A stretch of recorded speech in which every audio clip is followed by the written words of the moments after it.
The alarm rang through the deep space station at exactly 0347 hours. Lieutenant David Park jumped from his sleep pod and ran to the control room. His bare feet slapped against the cold metal floor as he moved through the narrow hallways of listening. "Post Alpha 7, what do we have?" he asked as he slid into his chair. The screens around him showed dozens of blinking lights and scrolling data streams. "Another system just went dark," said Sergeant Maria Santos from the communications desk. She pointed at a red dot on the star map. "That's the Vorthek home system, 3 billion warriors. Gone in 6 hours." David stared at the screen. 6 months ago, that red dot had been green. The Vorthak were known across the galaxy as the fiercest fighters anyone had ever seen. Their warriors trained from birth to die in battle. They had weapons that could crack planets and ships that moved faster than light itself. Now they were gone. "Same pattern as always," Maria continued. She pulled up the tactical reports on her screen. "The Skarn jump in with overwhelming force. They demand surrender. When the locals refuse, they start killing everything that moves. When the locals try to surrender, they kill everything anyway." David rubbed his tired eyes. He had been watching this war for 3 years now. 3 years of seeing entire civilizations wiped out like someone erasing marks on a board. The Skarn hegemony moved through space like a plague. They took what they wanted and destroyed what they could not use. "How many does that make now?" he asked. 47 star systems, Maria said quietly. "Maybe 400 billion people. All dead." The listening post was one of 12 hidden stations that Earth had built along the outer rim of the galaxy. They were small and hard to detect. Their job was simple: watch and listen. Earth wanted to know what was happening in the galaxy, but Earth did not want to be noticed. David walked to the main viewing screen. It showed a map of the entire galaxy. Green dots showed systems that were still free. Red dots showed systems that the Skarn had conquered. Yellow dots showed systems that were under attack. There were a lot more red dots than green ones. "Look at this," Maria said. She pointed to a cluster of yellow dots near the galactic core. "The Ethereal Confederacy is making their last stand. 20 systems. They're throwing everything they have at the Skarn." The Ethereals were old. Really old. They had been traveling between stars when humans were still living in caves. They had technology that seemed like magic. Their ships could appear and disappear at will. Their weapons could reach across solar systems to strike targets. David watched the tactical display update in real time. The yellow dots were turning red one by one. "How long do you think they'll last?" he asked. 2 weeks, maybe 3, Maria said. "The Skarn don't care about technology. They just throw ships at the problem until it goes away. They've got more ships than the Ethereals have bullets." David nodded. It was always the same story. The Skarn would show up with 1,000 ships. The enemy would destroy 900 of them. Then the Skarn would show up with 2,000 ships. Numbers always won in the end. His communicator beeped. Admiral Sarah Chun's face appeared on the small screen. She looked tired. She always looked tired these days. "Lieutenant Park, I need a full briefing ready in 2 hours, she said. "The council is meeting again." "Yes, ma'am," David replied.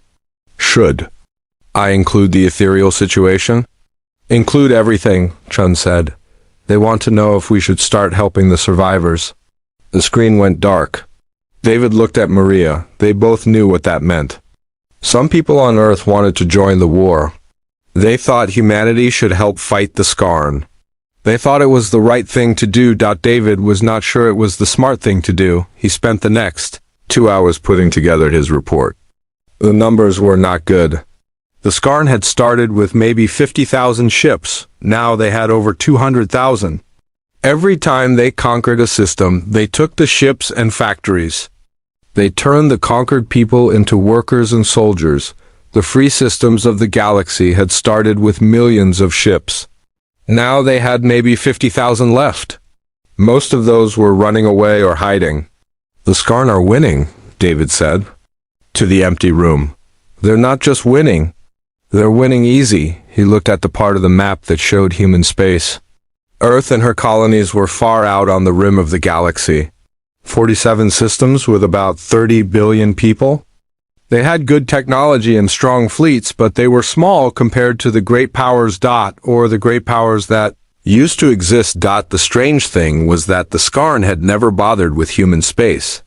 Their fleets had passed near human systems many times. They could have attacked any time they wanted, but they always went somewhere else. David pulled up the intelligence files on Skarn behavior. They seemed to target the richest and most powerful systems first. They wanted the biggest prizes.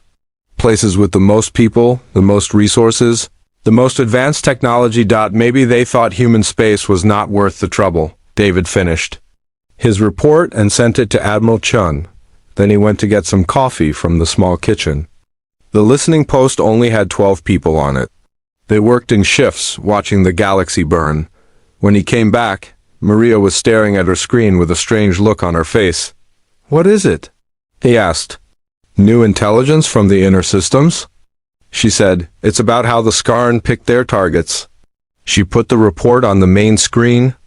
It was from a group of refugees who had escaped from a conquered system. They had been prisoners on a Skarn ship for months before they managed to get away. "Look at this part," Maria said. She highlighted a section of text. They said the Skarn have a list, a target list. It ranks every system in the galaxy by value. David read the report carefully. According to the refugees, the Skarn used a complex formula to decide which systems to attack. They looked at population, resources, technology, and military strength. They started with the highest value targets and worked their way down. "Where do you think human systems rank on that list?" Maria asked. David thought about it. Earth had decent technology, but nothing special compared to the Ethereals or the Vorthak. They had good resources, but many systems had better ones. They had about 30 billion people, which was a lot, but some systems had 10 times that many. "Pretty low," he said finally. "We're probably not even in the top 100. "That's what I was thinking too," Maria said. "We're too small to bother with. At least for now."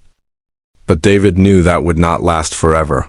The Skarn were working their way through the list. Eventually they would get to the bottom. Eventually they would come for Earth. He was still thinking about that when his communicator beeped again. This time it was a priority message from Earth Defense Command. Admiral Ching's face appeared, but she was not alone. Behind her, David could see other officers and civilians. It looked like they were in the main briefing room. "All listening posts, this is Admiral Chun," she said. "We have a situation.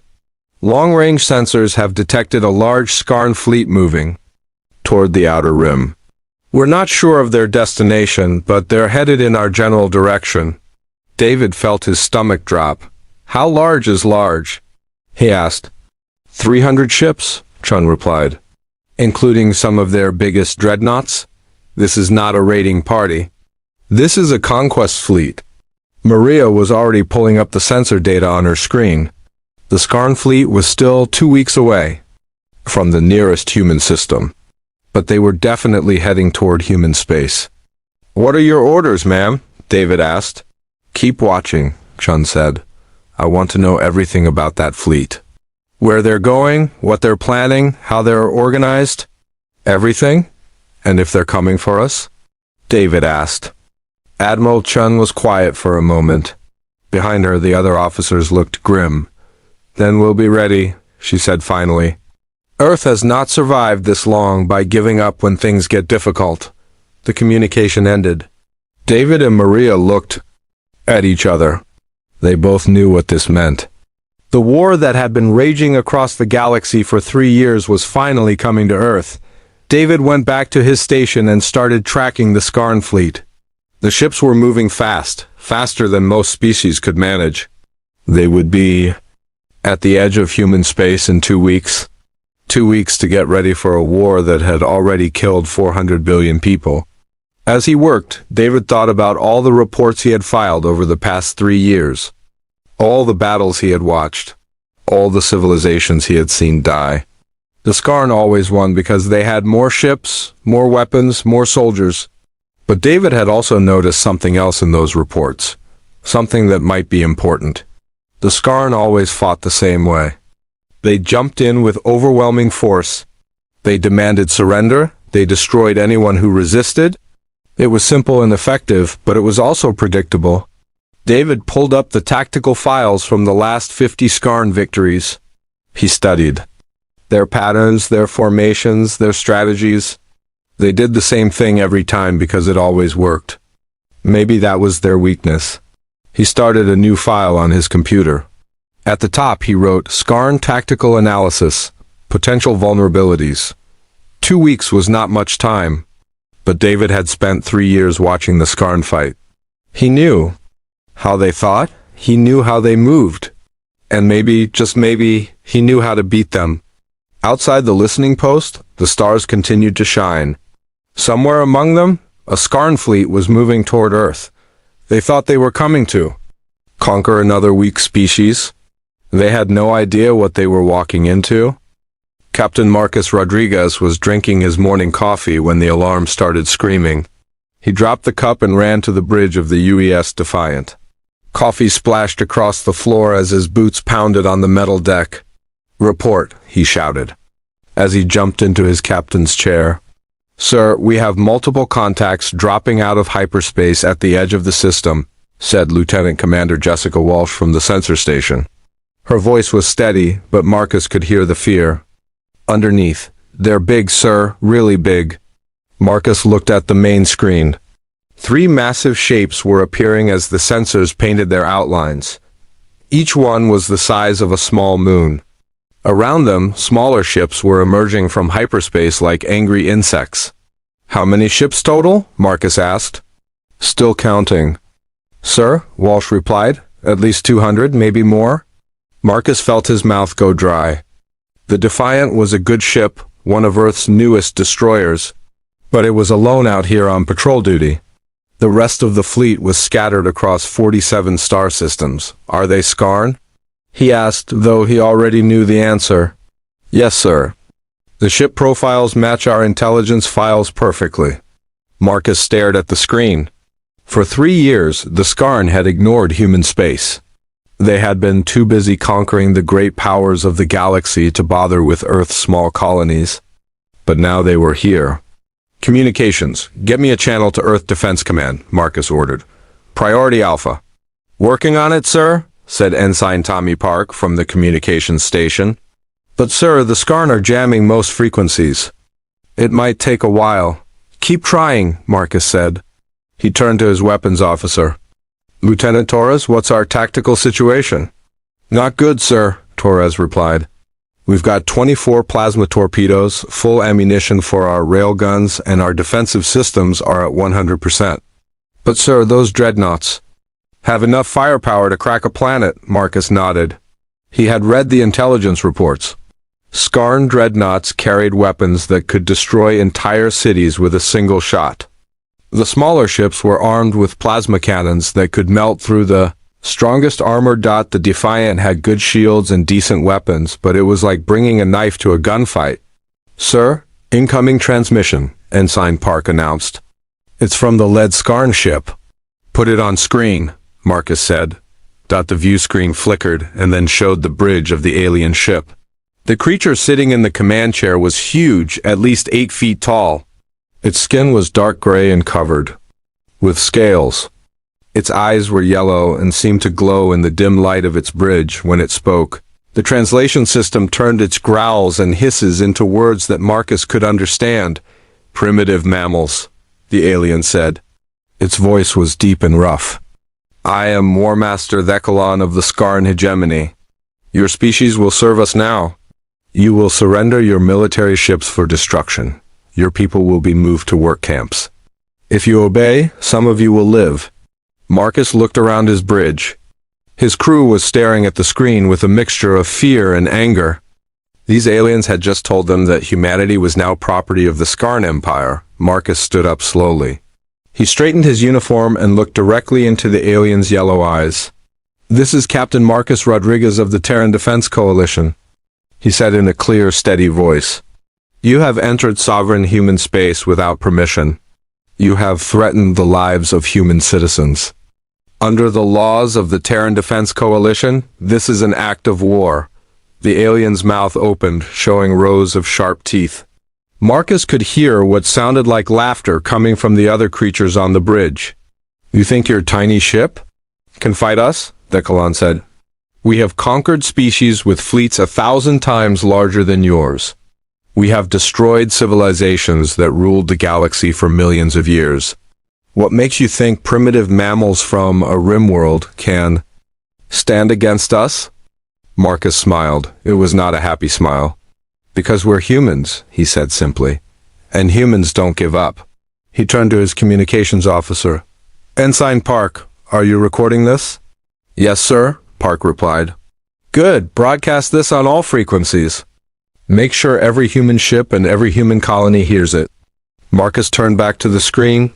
War Master Decalon, you have exactly 1 hour to withdraw your forces from human space. If you refuse, we will consider your presence an act of war, and respond accordingly. The laughter from the alien bridge got louder.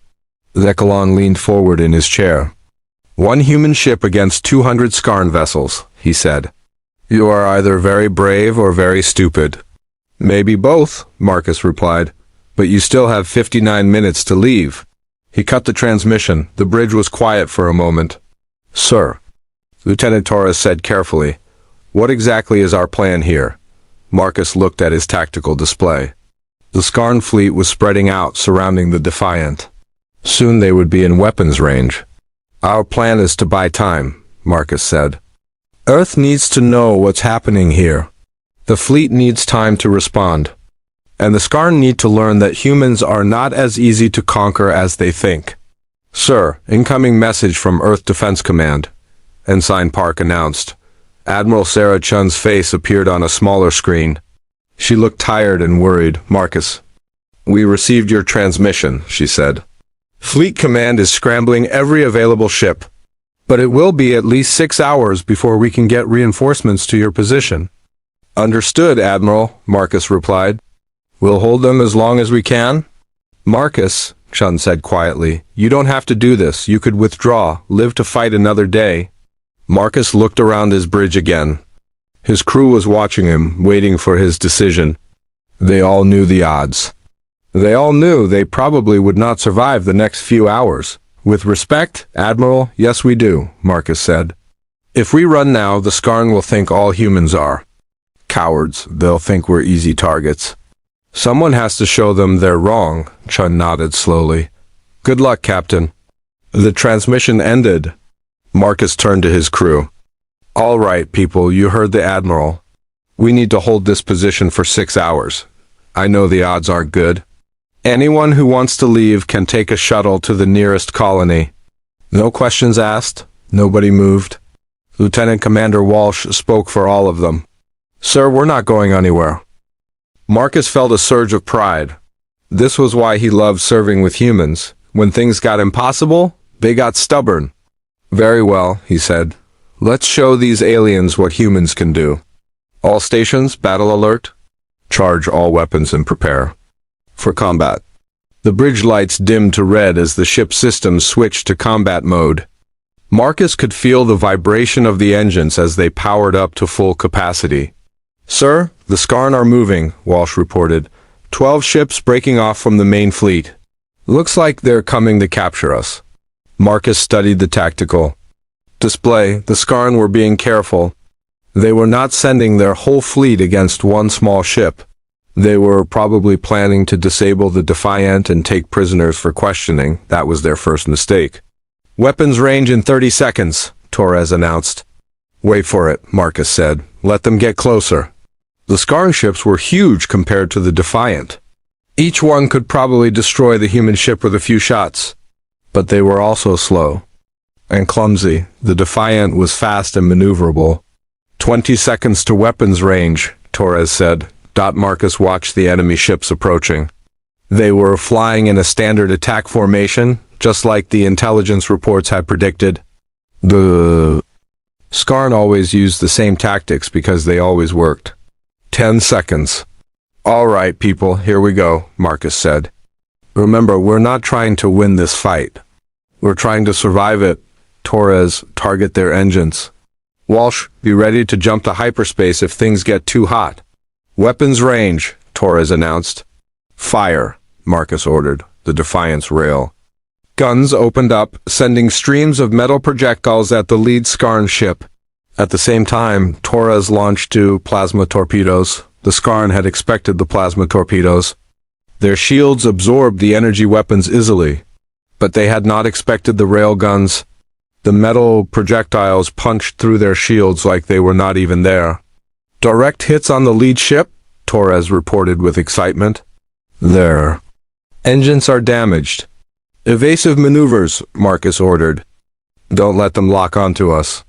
The Defiant twisted and turned as the Skarn ships fired back. Plasma bolts flew past the small human ship, missing by meters. Walsh was flying like her life depended on it, which it did. Their weapons can't track. US, Walsh said. We're too fast for their targeting systems. Marcus smiled. That was the second mistake the Skarn had made. They were used to fighting other large, slow ships. They had never faced something as small and quick as a human destroyer. Keep moving and keep firing, Marcus ordered. Hit and run tactics? Don't give them a chance to get a lock on us. For the next 20 minutes, the Defiant danced around the Skarn ships like a mosquito buzzing around sleeping giants. The human ship's railguns kept finding weak spots in the alien shields. Two of the Skarn ships were badly damaged and falling behind, but Marcus knew it could not last. The Skarn were learning. They were changing their tactics, trying to box the Defiant in. Sir, more ships coming, Walsh reported. Looks like they're sending the whole fleet after us now. Marcus looked at the tactical display. Over 200 enemy ships were closing in on his position. Even with the Defiant's speed, there was no way to avoid them all. Sir, incoming transmission from the Skarn flagship, Ensign Park announced. Put it through, Marcus said. War Master Thekgalan appeared on the screen again. This time he did not look amused. He looked angry. Enough games, human, he snarled. Surrender now or we will destroy you. Marcus looked at his chronometer. They had held the Skarn for almost an hour. Every minute they fought was another minute for Earth to prepare. Sorry, but humans don't surrender, Marcus said. Especially not to bullies. He cut the transmission and turned to his crew. All right, people, they're bringing everything they have. Time for Plan B? What's Plan B, sir? Torres asked. Marcus grinned. We're going to ram them. The bridge was quiet for a moment. Then Lieutenant Commander Walsh laughed. Sir, that's completely insane, she said. Yes, it is, Marcus agreed. But it's also the last thing they'll expect. Torres, overload the reactor. Walsh, plot a course for the flagship, full speed. The Defiant turned toward the massive Skarn dreadnought. The ship's reactor began building to dangerous levels as Marcus prepared for a suicide run, but then something unexpected happened. New contacts appeared on the sensors. Ships dropping out of hyperspace behind the Skarn fleet, human ships. Sir, it's the cavalry, Walsh said with excitement. The entire Third Fleet just arrived? Marcus looked at the display. 40 human warships had just jumped into the system. They were outnumbered 5-1, but they were no longer alone. Admiral Chun's voice came over the communication system, broadcasting to both fleets. This is Admiral Sarah Chun of the Terran Defense Coalition. Skarn vessels, you are in violation of human space. Withdraw immediately or face the consequences. War Master Thekgalan's response was broadcast on all frequencies. Your pathetic fleet cannot stop us, human. We have conquered species far more advanced than yours. Maybe, Chun replied calmly. But those species never had to fight humans before. You're about to learn why that matters. The space battle that followed would be remembered for centuries. The humans were outnumbered, but they fought with a desperate creativity that the Skarn had never encountered. Ships rammed each other at light speed. Fighters carried nuclear weapons on suicide runs. Every human vessel seemed to have weapons that the aliens had never seen before. Marcus watched from the bridge of the Defiant as the battle raged around him. The Skarn were learning that humans were not like the other species they had conquered. Humans did not fight fair. They did not follow the rules of galactic warfare. They fought to win, no matter what it cost. The battle lasted for 6 hours. When it was over, half the Skarn fleet was destroyed or disabled. The survivors retreated to the edge of the system, licking their wounds, but Marcus knew this was just the beginning. The Skarn had learned that humans would fight. Now they would. Come back with everything they had. The real war was about to begin. Warmaster Thekalon stared at the tactical display on his command ship. Red markers showed where 23 of his vessels had been destroyed. Yellow markers showed another 15 ships that were too damaged to fight. In 6 hours, the humans had cost him almost a fifth of his fleet. This was not supposed to happen. The humans had only 40 ships. His fleet had over 200. The mathematics should have been simple. Superior numbers always won. It was the first law of galactic warfare, but somehow the humans had made the mathematics lie. War Master, his tactical officer said carefully, the humans are regrouping near their home planet. Should we pursue them? Thekalon considered his options. His fleet was still larger than the human force. He could probably win a direct assault, but the cost would be high. The humans fought like nothing he had ever seen before. No, he said finally. We will study them first, learn their weaknesses, then we will crush them properly. He had conquered 47 species in his career. Each one had fought differently, but they all followed the same basic patterns. They had honor codes. They had rules of war. They fought in formations and used standard tactics. The humans seemed to have no rules at all during the battle. He had watched a human destroyer ram one of his cruisers at near light speed. The human ship was destroyed instantly, but it took the cruiser with it. No species he knew would sacrifice a valuable warship like that. He had seen human fighters load themselves with nuclear weapons and fly directly into his dreadnoughts. The pilots had to know they would die, but they did it anyway. The explosions had damaged 3 of his best ships, most disturbing of all. The humans had weapons that should not have existed. Kinetic projectiles that punched through energy shields. Gravity bombs that collapsed space around his ships. Electronic warfare systems that turned his own computers against him. Prepare the landing forces, Thekalon ordered. We will take their planet the traditional way. Once we control their homeworld, the rest will surrender. His aide looked uncertain. Sir, the humans seem very aggressive. Perhaps we should wait for reinforcements. Thekalon's eyes flashed with anger. Are you questioning my judgment? No. Sir, the aide said quickly, I just thought. You are not paid to think, Thekalon snarled. You are paid to obey. Prepare the landing forces. We attack at dawn. 3 hours later, the first wave of Skarn troop transports began their descent. Toward Earth, Thekalon had chosen to land near the human capital cities. Once he controlled their governments, the rest of the planet would fall in line. It was a strategy that had worked on dozens of worlds. The first sign that something was wrong came when the lead transport exploded. What happened? Thekalon demanded. From his command ship in orbit? Unknown, sir, his communications officer replied. The transport just exploded. No warning. No enemy fire detected. Technical malfunction, Thekalon decided. Continue the landing. The second transport made it closer to the ground before it died. This time the sensors detected the cause. A missile had come from somewhere in the city below, but the missile was tiny, too small for their sensors to track properly. Sir, the humans are using some kind of stealth weapons, the tactical officer reported. Our shields are not stopping them. Impossible, Thekalon said. Our shields can stop plasma cannons. They can deflect particle beams. What kind of primitive weapon could penetrate them? It appears to be kinetic, sir, the officer said nervously. Just a piece of metal moving very fast. But it's moving so fast that it goes right through our shields like they're not there, Thekalon frowned. Energy shields were designed to stop energy weapons. They were not very good at stopping solid objects. But no civilized species used kinetic weapons anymore. They were primitive and inefficient, unless apparently you wanted to kill something that had energy shields. Deploy the fighters, he ordered. Clear the airspace around the landing zones. The Skarn fighters were fast and deadly. They could destroy any aircraft the humans might send against them. But when they reached the cities, they found no human aircraft waiting for them. Instead, they found humans with shoulder-mounted weapons. The missiles that rose from the city streets were small and primitive-looking, but they moved faster than the Skarn fighters could dodge.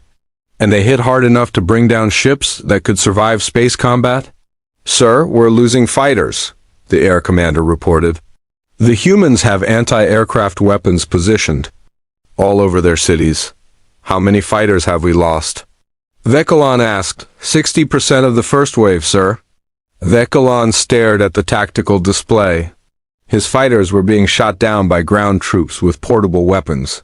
It should have been impossible. Fighter aircraft were supposed to dominate ground forces, but the humans had turned that rule upside down too. "Send in the ground troops," he ordered. "Heavy armor, full shields. Crush any resistance." The Skarn army that landed on Earth was impressive. 10,000 soldiers in powered armor, tanks that could level buildings, weapons that could melt through any material known to galactic science. They landed in Central Park in the middle of New York City. The plan was simple: secure the landing zone, then advance on the government buildings. Take the human leaders prisoner and force them to surrender. The humans had other ideas. The first wave of Skarn troops advanced down Fifth Avenue in perfect formation. Their armor was proof against any weapon the humans were supposed to have. Their shields could stop plasma fire and particle beams. They could not stop a human sniper with an old-fashioned rifle. The bullet that killed the first Skarn soldier was made of depleted uranium. It was fired from a building half a mile away by a woman who had learned to shoot hunting deer in the mountains of Colorado. The bullet punched through the aliens' shields and armor like they were made of paper. The Skarn formation stopped, confused. Their sensors had detected the shot, but they could not understand how such a primitive weapon had penetrated their defenses. The second shot came from a different building, then a third from another direction, then dozens of shots from all around. "We're under attack," the ground commander reported to the command ship. "But sir, we can't locate the enemy positions. They're firing from everywhere." "Use the sensors," Vekalon ordered. "Track the weapon signatures." "Sir, the weapons don't have signatures, they're just chemical explosions. Our sensors are designed to detect energy weapons." Vekalon felt a chill run down his spine. The humans were using gunpowder weapons. Actual gunpowder, technology that was thousands of years old. Technology that was so primitive that modern sensors barely noticed it. Technology that worked. "Return fire," he ordered. "Level the buildings they're hiding in." The Skarn soldiers began firing their plasma weapons at the surrounding buildings. Glass melted and steel beams glowed red-hot, but the human snipers had already moved to new positions. As the Skarn advanced deeper into the city, the attacks got worse. Explosions erupted from manholes in the street. Buildings collapsed as hidden charges detonated. Vehicles exploded as human fighters emerged from sewers and subway tunnels. The humans were not fighting like a proper army. They had no formations, no command structure that the Skarn could detect. They seemed to be operating in small groups, each one independent and unpredictable. "Sir, we need reinforcements," the ground commander reported. His voice was strained. "The enemy is everywhere." "We can't advance?" "How many troops have you lost?" Vekalon asked. 2,000 dead, sir. Another 1,000 wounded. And sir, the humans are taking our weapons. What? When our soldiers fall, the humans take their weapons and armor. They're using our own technology against us. Vekalon closed his eyes. This was getting worse by the minute. Not only were the humans fighting with primitive weapons that his technology could not counter, they were also adapting his advanced weapons for their own use. He had never seen anything like it. "Pull back to the landing zone," he ordered. "Defensive positions. We'll call down orbital bombardment." But even that did not work the way it was supposed to. When the Skarn troops tried to retreat, they found that the humans had blocked their escape routes. Streets were filled with debris. Bridges had been destroyed. The paths they had used to advance into the city were now death traps. The humans had planned for this. They had prepared their city to become a maze that would trap any invading force. As night fell, the situation got even worse. The Skarn had excellent night vision technology, but the humans seemed to know exactly where they were at all times. Human fighters appeared out of nowhere, struck hard, and vanished before the Skarn could respond. "Sir, the humans are using our own communication frequencies," the signals officer reported. "They're listening to everything we say. How is that possible?" Vekilon demanded. "Unknown, sir. But they seem to have cracked our encryption codes. They know where we are and what we're planning before we do it." Vekilon felt panic starting to build in his chest. Nothing was working the way it should. The humans were not following any of the rules of warfare that had served him well for decades. Worse, they seemed to be enjoying themselves. His scouts reported that human civilians were helping the soldiers. Old men were building bombs in their basements. Children were running messages between fighter groups. Women were treating wounded soldiers and sending them back into battle. The entire population was at war. "Sir, message from General Harrison, Clark of the Human Defense Forces," the communications officer announced. "Put him through," Vekilon said. An elderly human appeared on the screen. He was sitting in what looked like a simple office. There were no weapons visible, no signs of military power. Just an old man in a plain uniform? "War Master Vekilon," the human said calmly. "I'm calling to discuss terms." "Terms?" Vekilon laughed bitterly. "You are surrounded. Your city is under attack. Your planet is mine. What terms could you possibly offer?" "Actually," the human said with a slight smile, "I was going to offer you terms for your surrender." The audacity was breathtaking. The human general was sitting on a planet under invasion, with enemy troops in his capital city, and he was offering terms to the invaders. "You're insane," Vekilon said. "Maybe," General Clark replied, "but I'm also winning." "Would you like to know why?" Despite himself, Vekilon was curious. "Tell me." "Because you've never fought humans before," Clark said simply.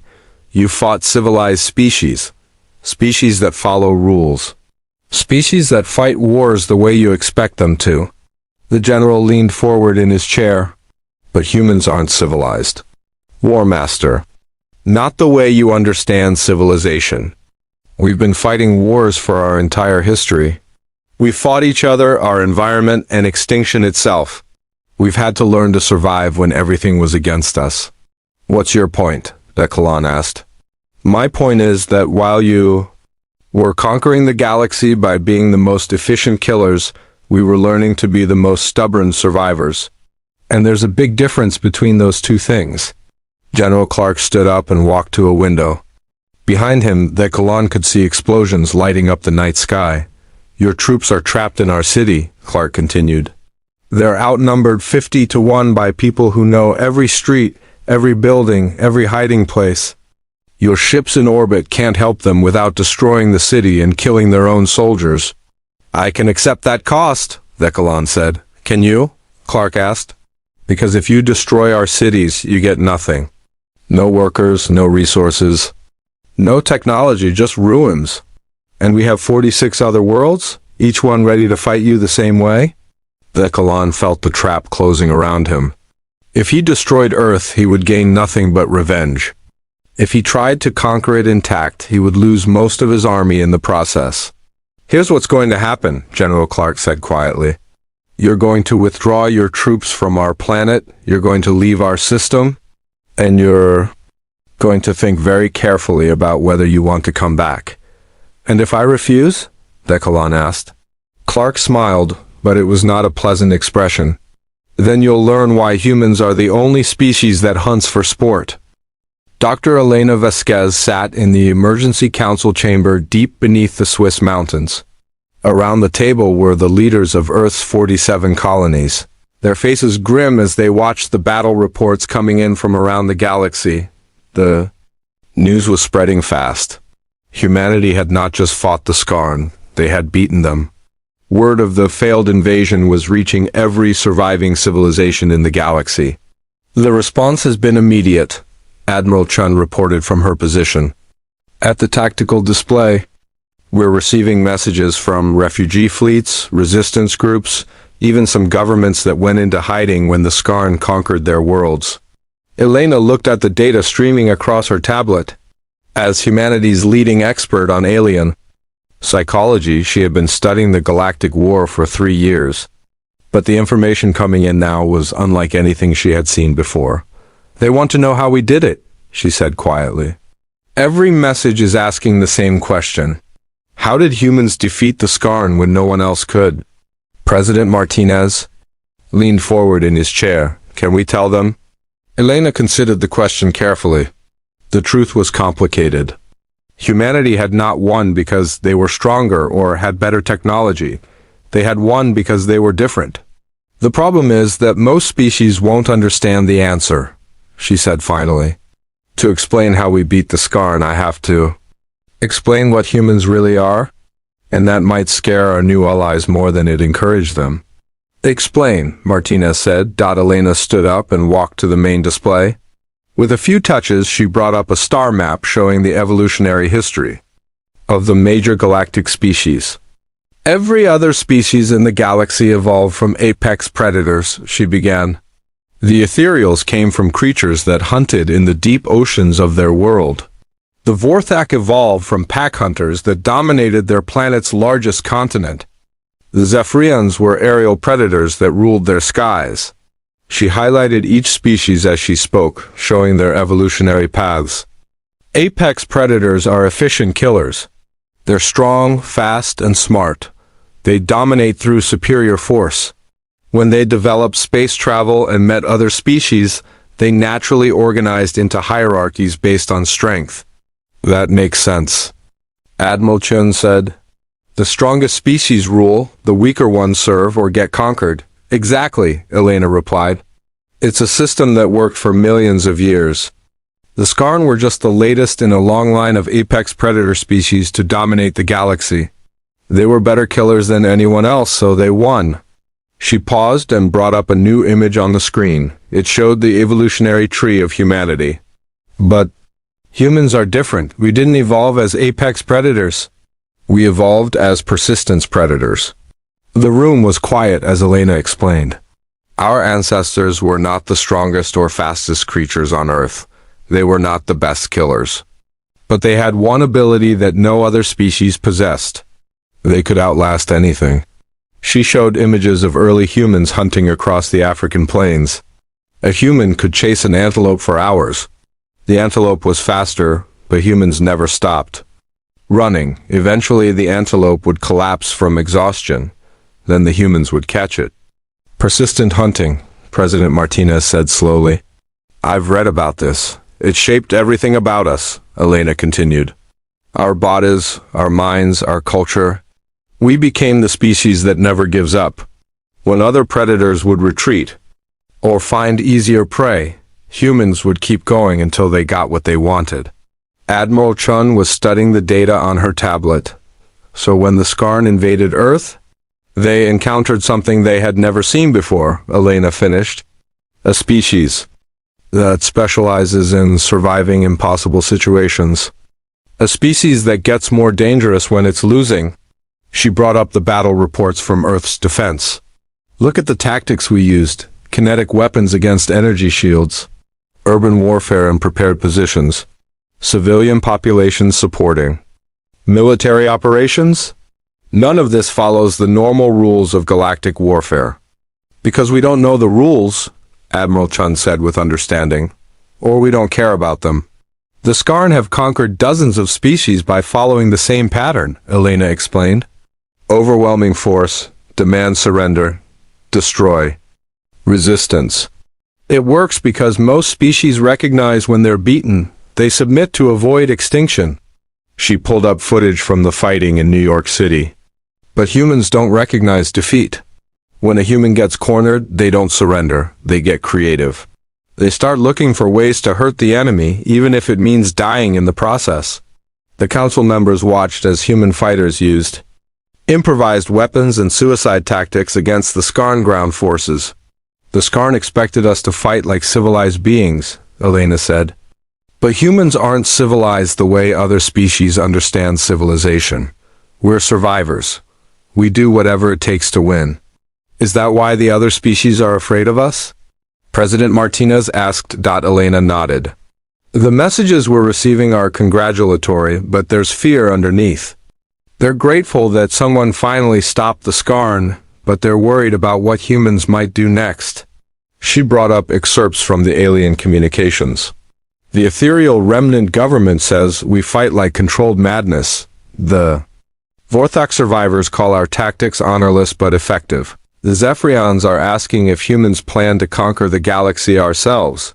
Do we? Admiral Chun asked quietly. The question hung in the air. Elena had been thinking about it since the battle ended. Humans had proven they could defeat the most powerful military force in the galaxy. What would they do with that knowledge? That's the scary part, she said finally. Other species conquer because they want to rule. They want resources, territory, slaves, but humans might conquer just because someone told them they couldn't. She pulled up historical data about human conflicts on Earth. Look at our history. We fought wars over religion, resources, politics, and pride, but we've also fought wars just to prove we could win them. Humans will fight impossible battles for no reason except that someone said they were impossible. President Martinez rubbed his temples. So the galaxy is afraid that we might attack them next? Some of them, Elena confirmed. But others are asking us to help them fight the remaining Scarn forces. They want to use our unconventional tactics against their oppressors. Admiral Chun looked up from her tablet. We're getting reports from across the galaxy. Resistance movements are copying our methods. Kinetic weapons, guerrilla warfare, civilian militias. It's spreading. Elena felt a mix of pride and concern. Humanity had given the galaxy hope by proving the Scarn could be beaten. But they had also unleashed something that might be harder to control. There's something else, she said. Our intelligence networks have been intercepting Scarn communications. They're calling emergency meetings, pulling back from active conquests. They're scared. Good, President Martinez said firmly. Maybe, Elena replied. But a scared Scarn empire might be more dangerous than a confident one. If they decide that humans are too dangerous to exist, they might try to destroy us completely rather than conquer us. She brought up the latest intelligence reports. They're pulling ships from across the galaxy, building the largest fleet in recorded history. If they come at us with everything they have, we might not be able to stop them. The room fell silent as the implications sank in. Humanity had won the first battle by being unexpected. But the Scarn were learning. The next fight might be very different. How long do we have? Admiral Chun asked. Maybe 6 months, Elena replied. They need time to reorganize their forces and develop new tactics.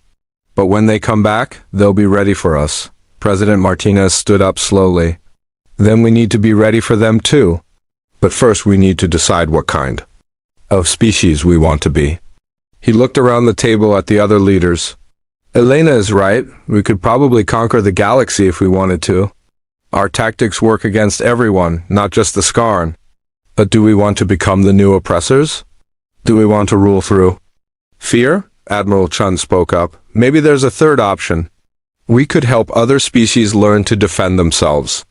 Teach them our tactics. Give them the tools to fight back against any future conquests. Elena considered this. It's risky. If we teach everyone to fight like humans, the galaxy could become a very violent place. It's already violent, Martinez pointed out. The difference is that now the victims might have a chance to fight back. The debate continued for hours. Some argued for immediate expansion to prevent future threats. Others wanted to return to isolation and let the galaxy solve its own problems. A few suggested that humans should become the galaxy's protectors, using their unique abilities to maintain peace. Finally, Elena stood up again. There's one more thing we need to consider. The psychological impact of what we've done goes beyond military tactics. She brought up a new set of data. For millions of years, the galaxy has operated on the principle that might makes right. The strongest species ruled because they could destroy anyone who opposed them. That system is breaking down. How so? Martinez asked. Because we've proven that strength isn't everything. A smaller, weaker species can defeat a larger, stronger one if they're willing to fight dirty enough. We've shown that the old rules don't work anymore. Elena highlighted several reports from across the galaxy. Slave species are rebelling against their masters. Weak systems are forming alliances against strong ones. The entire galactic order is starting to collapse, and it's because of what humans did to the Skarn. The implications were staggering. Humanity had not just won a battle. They had accidentally started a revolution that was spreading across the entire galaxy. So what do we do? President Martinez asked. Elena looked at the data one more time. Before answering, we prepare for war. Because whether we want it or not, we've become the symbol of resistance for every oppressed species in the galaxy. The Skarn won't just come for us next time. They'll come for everyone who dares to hope that the strong can be defeated. She paused and met the eyes of every person in the room. The question isn't whether we'll fight again. The question is whether we'll fight alone or whether we'll have help. And that depends on what we do in the next 6 months. Outside the council chamber, Earth continued to prepare for the next battle. But now they knew they were fighting for more than just human survival. They were fighting for the idea that the weak could stand against the strong and win. It was the most human cause imaginable. 6 months later, the largest fleet in galactic history assembled at the edge of the Sol system. Over 3,000 Skarn warships hung in space like a metal storm cloud, ready to rain destruction on the humans who had dared to resist them. War Master. Vekilon stood on the bridge of his new flagship, a massive dreadnought that was twice the size of his previous ship. Around him, his staff worked frantically to coordinate the attack. This time, there would be no mistakes. All fleet commanders, report status, he ordered. One by one, the responses came in. The Skarn had pulled ships from every corner of their empire. They had stripped garrisons from conquered worlds and recalled exploration fleets from the Outer Rim. Everything they had was here, ready to end the human threat once and for all. Sir, the humans have assembled their own fleet, his tactical officer reported. 120 ships. Vekilon smiled grimly. The humans had managed to gather forces from all their colonies, but they were still outnumbered 25 to 1. Even with their strange tactics, they could not overcome odds like that. And the other species? He asked. Several refugee fleets have joined them, sir. Maybe 30 ships total. The ethereal survivors, some Vorthok clans, a few others, nothing significant. Vekilon nodded. Some of the conquered species had sent their few remaining ships to help the humans. It was a futile gesture, but it would make their destruction more complete. When he finished here, there would be no one left to oppose Skarn rule. Begin the attack, he ordered. The Skarn fleet moved forward like a tide of metal and death. Their formation was perfect, their timing precise. They had learned from their previous encounter with the humans. This time, they would not be caught off guard, but as they approached the human fleet, something unexpected happened. The humans did not form up to meet them in battle. Instead, they scattered in all directions, breaking into small groups that moved in seemingly random patterns. Sir, the human fleet is dispersing, the tactical officer reported. They're not engaging us directly. Cowards, Vekilon snarled. They know they cannot win, so they run. Pursue them. Destroy them one by one. The Skarn fleet split up to chase the fleeing human ships. It was exactly what Vekilon had expected. The humans had fought bravely when they had no choice, but faced with overwhelming odds. They had chosen retreat over certain death, but then the first group of Skarn ships exploded. What happened? Vekilon demanded. Unknown, sir, his communications officer replied. The ships just detonated, all of them at once. Before Vekilon could respond, another group of his ships died in a flash of brilliant light. Then another, and another. Sir, there are mines, the tactical officer said in a shaking voice. The humans have mined the entire system, but sir, our sensors can't detect them. Vekalan stared at the tactical display in horror. Red markers were appearing all over the map as his ships died by the dozens. Whatever the humans were using as mines, they were invisible to Skarn technology. How is that possible? He asked. The mines appear to be completely passive, sir, the sensor operator reported. No energy signatures, no metal components that we can detect. They're just sitting there until we get close, then they explode. Deep in space, the human mines did their deadly work. They were not made of metal or powered by fusion reactors. They were carved from asteroids and filled with chemical explosives. Technology so primitive that the Skarn sensors ignored them completely. Pull back, Vekalan ordered. Reform the fleet.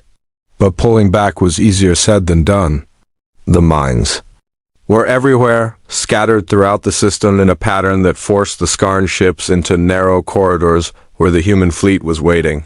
Admiral Sarah Chun watched the battle unfold from her command ship. The human fleet was tiny compared to the Skarn armada, but they had advantages that numbers could not overcome. Phase 2, she ordered. Hidden bases throughout the system came online. Weapons platforms that had been built into asteroids opened. Fire. Missile batteries that had been camouflaged as space debris launched their payloads. The humans had spent 6 months turning their entire star system into a trap. Sir, we're taking fire from multiple sources, the Skarn tactical officer reported. Weapons platforms hidden throughout the system. They're using kinetic projectiles again. Vekalan watched in growing rage as his mighty fleet was torn apart by weapons that should not have been able to harm them. The humans were fighting like pirates, using ambush tactics and hidden weapons instead of meeting them in honorable combat. Return fire, he ordered. Destroy those platforms. But destroying the platforms was almost impossible. They were built into asteroids and powered by generators deep underground. When the Skarn tried to target them, they shut down and became invisible. When the aliens moved on, they came back online and resumed firing, and while the Skarn fleet was distracted by the hidden weapons, the human ships struck like wolves attacking a herd. Captain Marcus Rodriguez, now commanding a small task force, led his ships in a high-speed attack run against a group of Skarn cruisers. His destroyers were loaded with nuclear warheads and moving at maximum velocity.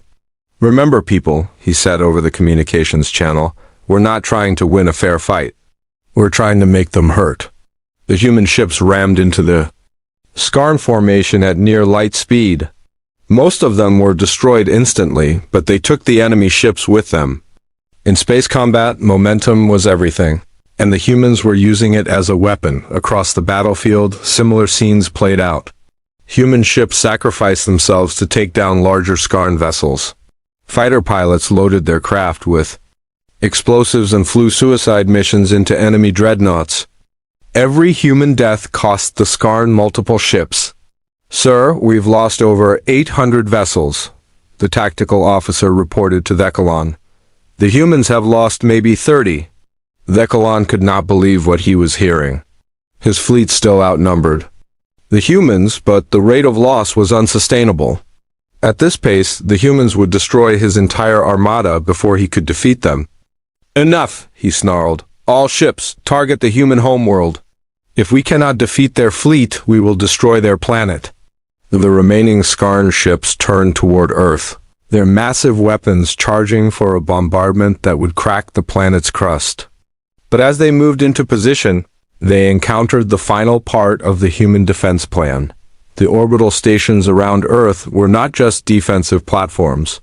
They were the largest kinetic weapons ever built. Using the planet's rotation and gravity wells, they could accelerate projectiles to incredible speeds. Sir, massive energy spike from the human homeworld, the sensor operator reported. What kind of energy? Vekalan asked.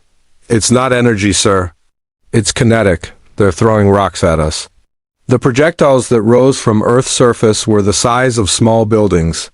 They had been accelerated by electromagnetic catapults and gravity slings until they were moving at a significant fraction of light speed. When they hit the Skarn dreadnoughts, they went through them like bullets through paper dot in 30 seconds. The human planet defense system destroyed more Skarn ships than had been lost in the previous hour of fighting. Dekalon stared at the tactical display as red markers disappeared from his screen. Half his fleet was gone. The humans had not just defeated him, they had humiliated him. His communications officer spoke up nervously. "Sir, incoming transmission." "From the human admiral." "Put it through," Dekalon said. Admiral Chin's face appeared on the screen. She looked tired but determined. "War Master Dekalon," she said calmly, "I'm calling to offer you terms for surrender." "Surrender?" Dekalon laughed bitterly. "I still have over 1,000 ships. You have less than 100. "Actually," Chun replied, "you have about 600 ships left, and they're surrounded." Dekalon looked at his tactical display again. Chun was right. While he had been focused on the battle around Earth, human ships had been moving into position around his fleet. They had used the confusion of the fight to surround the entire Skarn armada. "Those ships came from the other human colonies," Chun explained.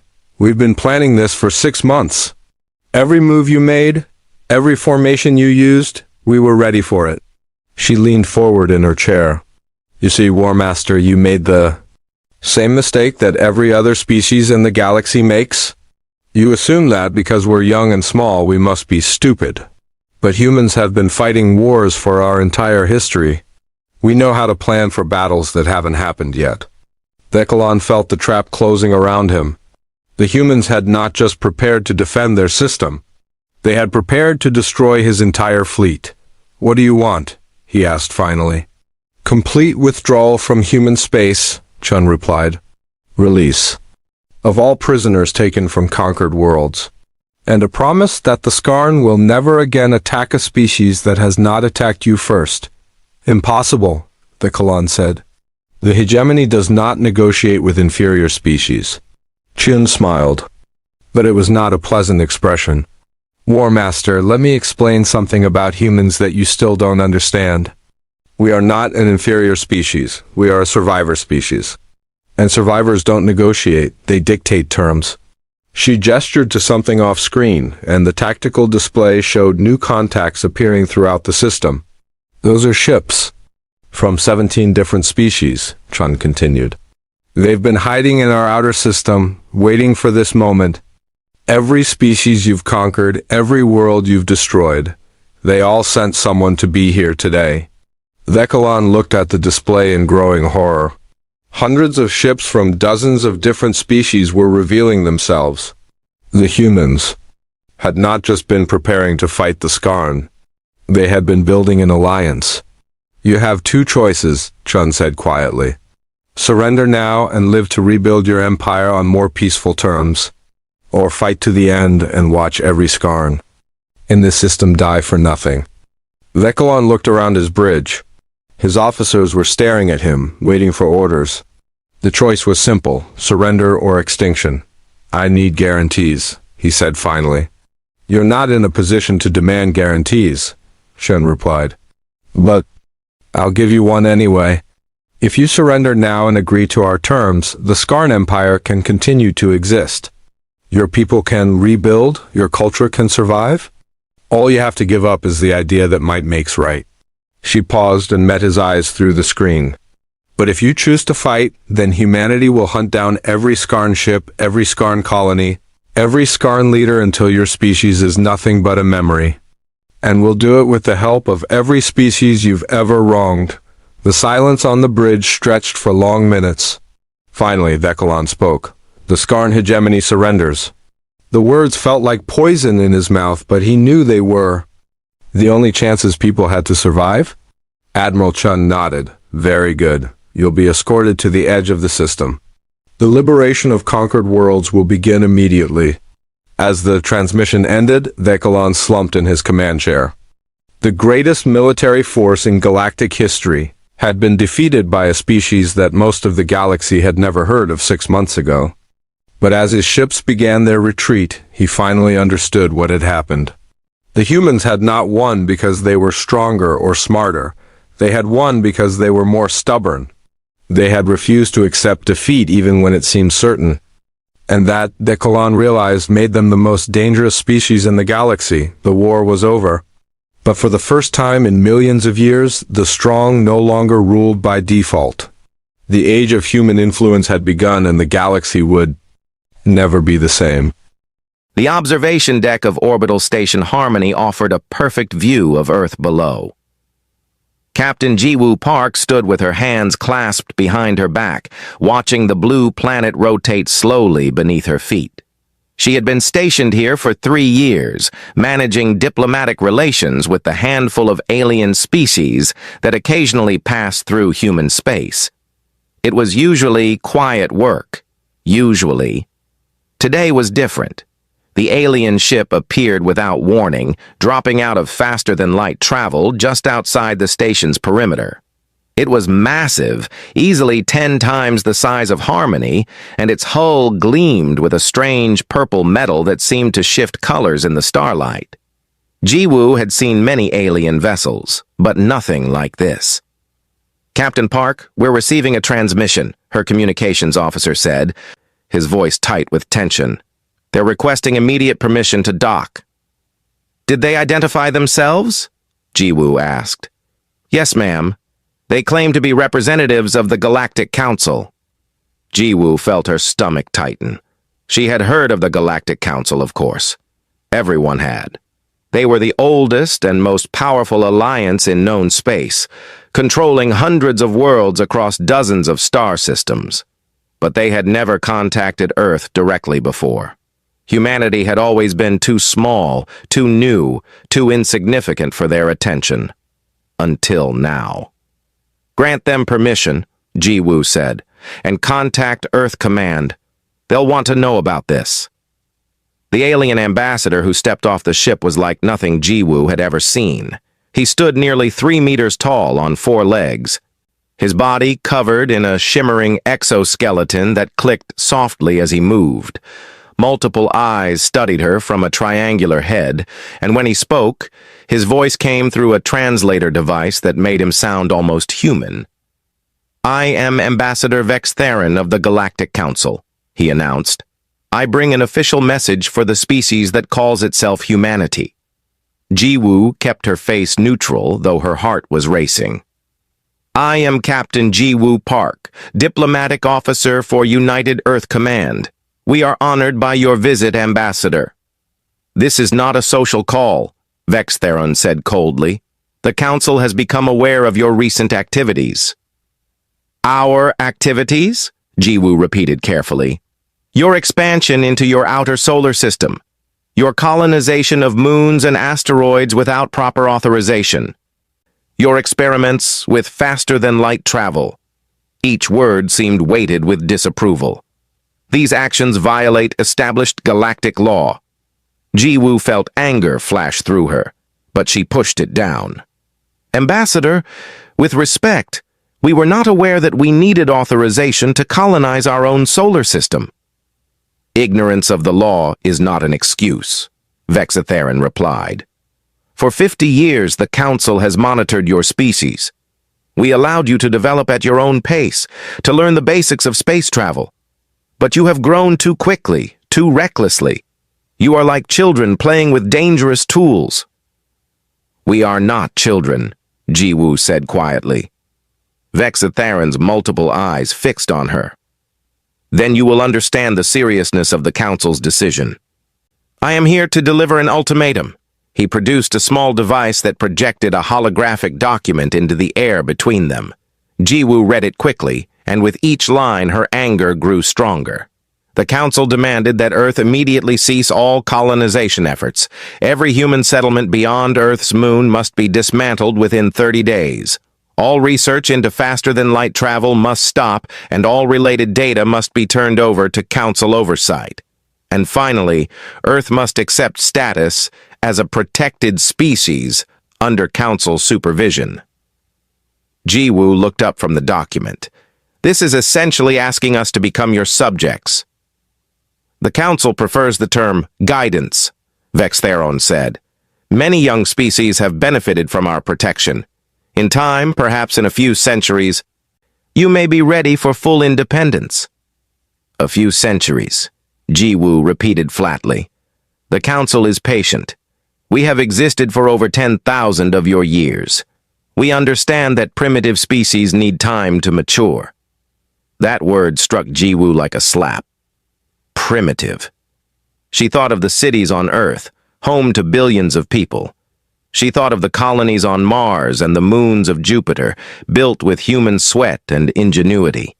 She thought of the scientists who had cracked the secrets of faster-than-light travel through years of tireless work. Primitive. "And if we refuse?" she asked. Vexatheron's translator made a sound that might have been a sigh. "Then the Council will be forced to take corrective measures. For your own protection, you understand. We cannot allow an uncontrolled species to threaten the stability of civilized space." "Corrective measures," Jiwoo said. "You mean war." "The Council prefers to think of it as enforcement. But yes, Captain Park, if you refuse our generous offer, there will be consequences. You have 30 of your days to respond." He turned to leave, then paused. "I would advise you to choose wisely. The Council has brought peace and order to 200 worlds. We have never failed to enforce our will." After Vextheron left, Jiwoo immediately opened a secure channel to Earth. Within hours, she was in a virtual conference with the leaders of United Earth Command. The faces on her screen represented every major nation and power block on the planet, unified under one government only 50 years ago after humanity's first contact with alien life. "This is an outrage," said Premier Hassan, his dark eyes blazing with anger. "They have no right to dictate terms to us." "They have the power to enforce those terms," countered Director Chen.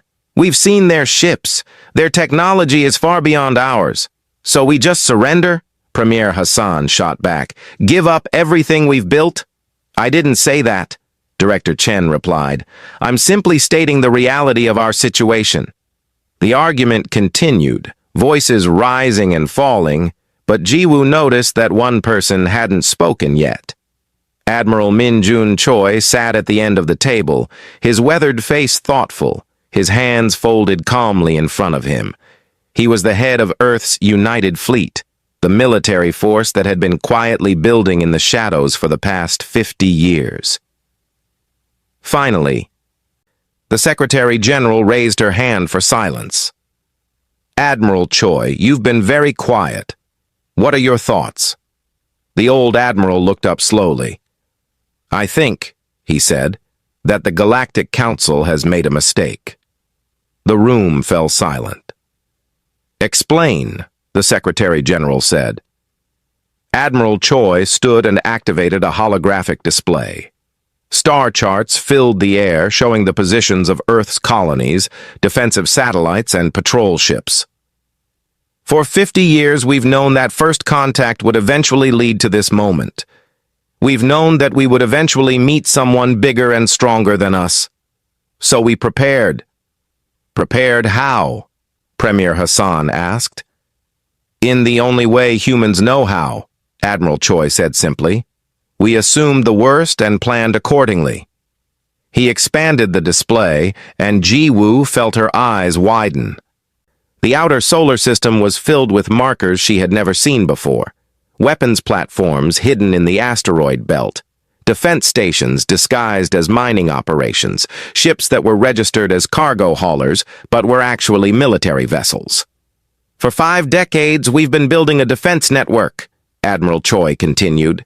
"Every colony, every space station, every ship has been designed with one purpose in mind: to defend Earth and human space from exactly this kind of threat." "But their technology is superior," Director Chen protested.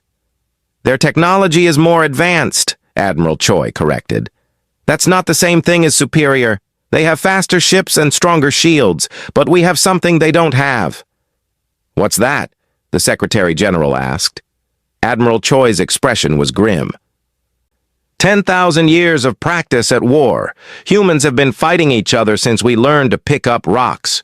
We've turned warfare into an art form, a science, a way of life. We've fought with spears and swords, with guns and bombs, with drones and satellites. We've studied every battle, learned from every defeat, perfected every tactic. He paused.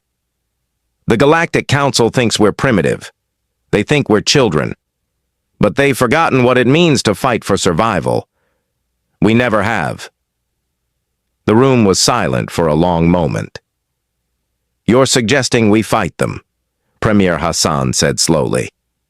I'm suggesting we refuse to surrender, Admiral Choi replied. What happens after that is up to them. The debate lasted for hours. Some argued for diplomacy, for trying to negotiate better terms. Others wanted to accept the Council's offer, to live under their protection rather than risk destruction. But slowly, a consensus formed.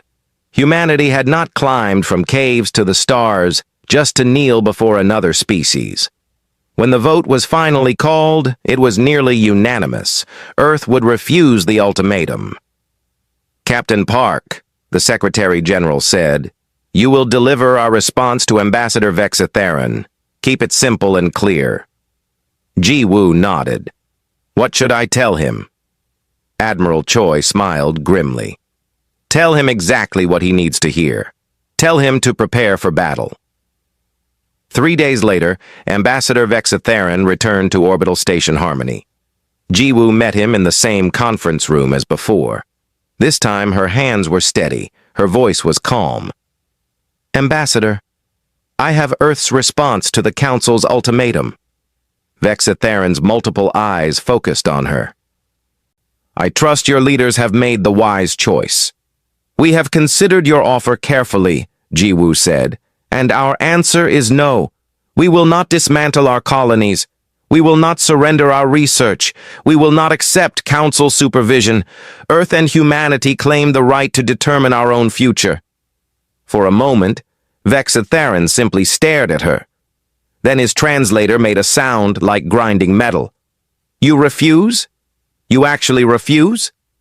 We do. Captain Park, do you understand what you're saying? The Council has brought peace to hundreds of worlds. We have fleets that span star systems. We have weapons that can crack planets.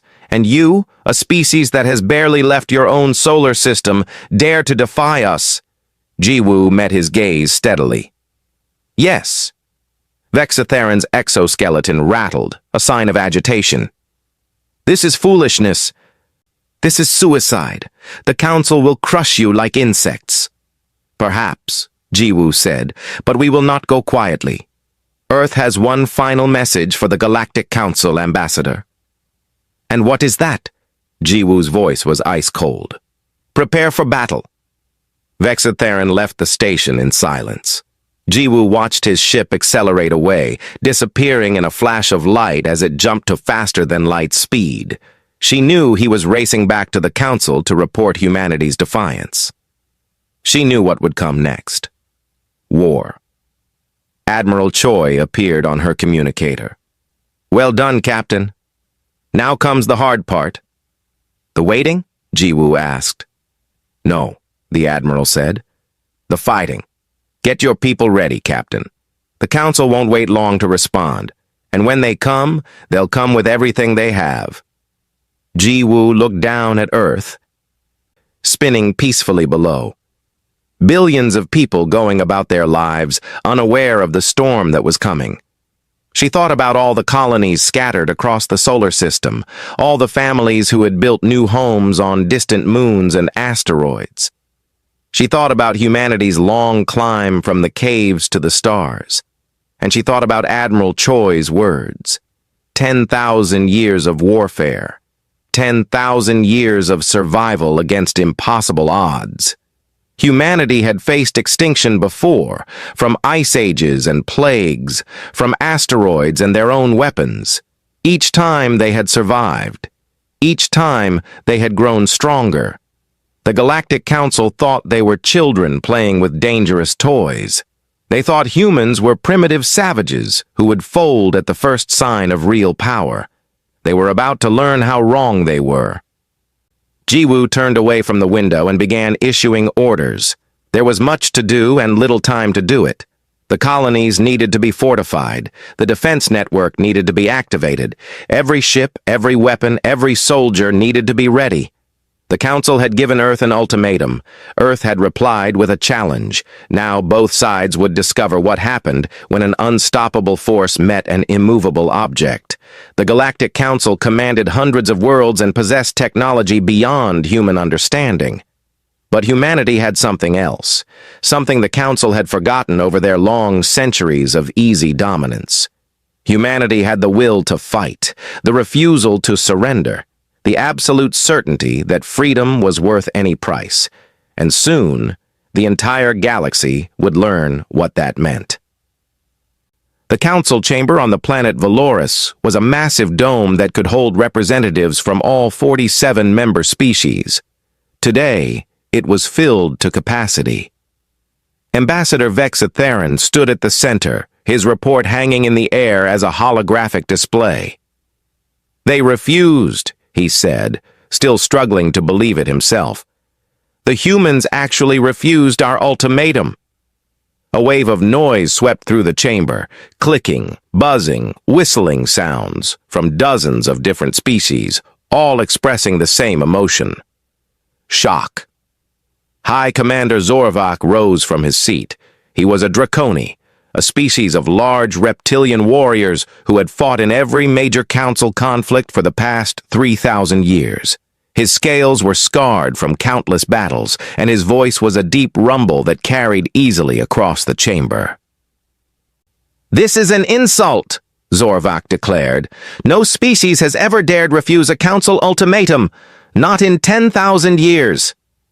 "Perhaps we were too gentle in our approach," suggested Councillor Myron, an ancient being whose species had been founding members of the council.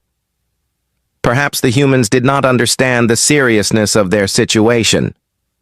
"Oh, they understood," Vexatheron said bitterly. "I made it perfectly clear. They simply don't care. The human Captain Park looked me in the eye and told me to prepare for battle." Zorvak's laugh boomed through the chamber. "Battle? They want battle? These primitives who have been in space for barely 2 centuries? They think they can fight the Galactic Council?" "It does seem absurd," admitted another counselor, a floating creature whose body pulsed with bioluminescent light. "What weapons could they possibly have? What ships? What training?" "I reviewed the reports," Vexatheron said, pulling up data files. "Human technology is crude by our standards. Their ships are slow, their weapons are inefficient, their defenses are weak. By every metric, they should pose no threat whatsoever." "And yet you seem concerned, Ambassador," Councillor Myron observed. Vexatheron paused. There was something in the human captain's eyes, a certainty, as if she knew something we didn't. "Fear makes primitives irrational," Zorvak said dismissively. "They are bluffing, hoping we will back down. But the Council does not negotiate with defiance. We enforce, we correct, we bring order." He turned to address the full chamber. "I volunteer my fleet to handle this matter. Give me 300 ships and 30 days. I will bring the humans to their knees without firing a shot. Once they see our true power, they will surrender." The vote was quick and unanimous. High Commander Zorvak would lead a fleet to Earth and force humanity's compliance. It was meant to be a show of force, not a real battle. After all, no species had ever actually fought the Council before. They always surrendered once they saw what they were facing. The humans would be no different. While the Council prepared their fleet, Earth was a storm of activity. Every colony, every station, every ship was being readied for war. Admiral Minjun Choi stood in the command center deep beneath the surface of Luna, Earth's moon. Around him, holographic displays showed the entire solar system, marked with thousands of points of light. Each one represented a human asset. "Status report," he commanded. Commander Hyejin Song, his second-in-command, stepped forward. She was younger than the Admiral, but had proven herself in countless simulations and training exercises. Now she would face her first real battle. "The outer colonies are evacuating non-essential personnel," she reported. "We've armed every station with whatever weapons they can carry. The asteroid belt platforms are online and awaiting orders. And the fleet is assembled. Admiral Choi studied the display showing Earth's military ships. There were only 47 of them compared to the 300 council ships that intelligence suggested were coming. The numbers looked grim, but numbers didn't tell the whole story. "What about the special preparations?" he asked quietly. Commander Song smiled. "The moon batteries are ready. The council is going to get quite a surprise." "Good," Admiral Choi said. He turned to address the room full of officers and crew. "I want everyone to understand what we're facing. The Galactic Council has technology more advanced than ours. Their ships are faster. Their shields are stronger. Their weapons have longer range. On paper, we cannot win this fight." He paused, letting that sink in. But war is not fought on paper. War is fought by people, by soldiers, by those willing to sacrifice everything for what they believe in. The Council has forgotten this. They've spent thousands of years enforcing their will on species too weak or too afraid to resist. They've forgotten what it means to face an enemy that refuses to quit. Admiral Choi's voice grew harder. "We are descendants of survivors. Our ancestors lived through ice ages that covered half the planet. They survived plagues that killed millions. They endured wars that nearly destroyed civilization itself. And each time humanity came back stronger. That's what we do. We survive, we adapt, we overcome." He gestured to the display. "So yes, the Council has better ships. But our ships are built by people who understand that nothing works perfectly all the time. Every system has a backup. Every backup has a backup. Our ships can lose half their systems and keep fighting. Yes, the Council has better weapons, but we have 10,000 years of military history to draw from. We've studied every war, every battle, every tactic ever used. We know how to fight outnumbered. We know how to turn disadvantages into advantages. And yes, the Council has more ships. But we're not fighting in their territory. We're fighting here, in our home system, defending our families and our future. They're far from home, fighting for pride and control. There's a difference between fighting because you're ordered to and fighting because you have no other choice." Admiral Choi looked at each face in the room. "The Council sent us an ultimatum. They thought we would surrender. They were wrong. Now they're sending a fleet to force our compliance. They think this will be easy. They are wrong about that too." His voice dropped to barely above a whisper. "When the Council ships arrive, we will show them what humanity is truly capable of. We will show them that we are not prey. We are not subjects. We are free people, and we will fight to stay that way, no matter the cost." The room erupted in cheers. 15 days later, the Council fleet dropped out of faster-than-light travel at the edge of Earth's solar system. 300 ships, gleaming and perfect, arranged in a formation that had brought peace and order to hundreds of worlds. On the bridge of his flagship, the Dominant, High Commander Zorvak studied the sensor readings of the human system. He could see the small fleet of human ships waiting near Earth. 47 vessels against his 300. It was almost insulting. "This will be over quickly," he told his officers. "We'll advance to Earth, demonstrate our firepower, and accept their surrender. Simple." But as the Council fleet moved deeper into the solar system, something strange happened. Alerts began flashing across the Dominant's sensors. "Commander, we're detecting weapon signatures," his tactical officer reported. "Multiple sources. Very multiple sources." "From the human fleet?" Zorvak asked. "No, sir. From everywhere. The asteroid belt is lighting up like a star. There are weapons platforms hidden throughout the system. Thousands of them." Zorvak frowned. "Defensive installations. Predictable. They can't stop us, but they might slow us down. All ships, shields to maximum. Continue advancing." The Council fleet pressed forward, confident in their shields and superior technology. They had faced defensive networks before. It was never a problem. Then Earth's moon opened fire. Massive railguns hidden in craters and beneath the lunar surface launched projectiles at a significant fraction of the speed of light. These weren't energy weapons that shields could deflect easily. These were solid metal slugs, each one weighing several tons, moving at velocities that turned them into kinetic hammers. The first volley struck the Council fleet's forward screen. 3 ships exploded instantly as the projectiles punched through their shields and hulls like paper. 2 more were crippled, spinning out of formation with massive holes torn through their centers. "Evasive maneuvers!" Zorvak roared. "Return fire! Destroy those platforms!" The battle began in earnest. Council ships fired their energy weapons at the moon, blasting craters where the railguns were hidden. But the humans had built redundancy into everything. For every gun destroyed, 2 more opened fire, and all across the asteroid belt, hidden platforms activated, launching missiles and railgun rounds at the advancing fleet. The human fleet, meanwhile, stayed back near Earth.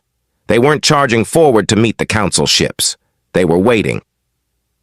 "Cowards!" Zorvak spat. "They hide behind automated defenses."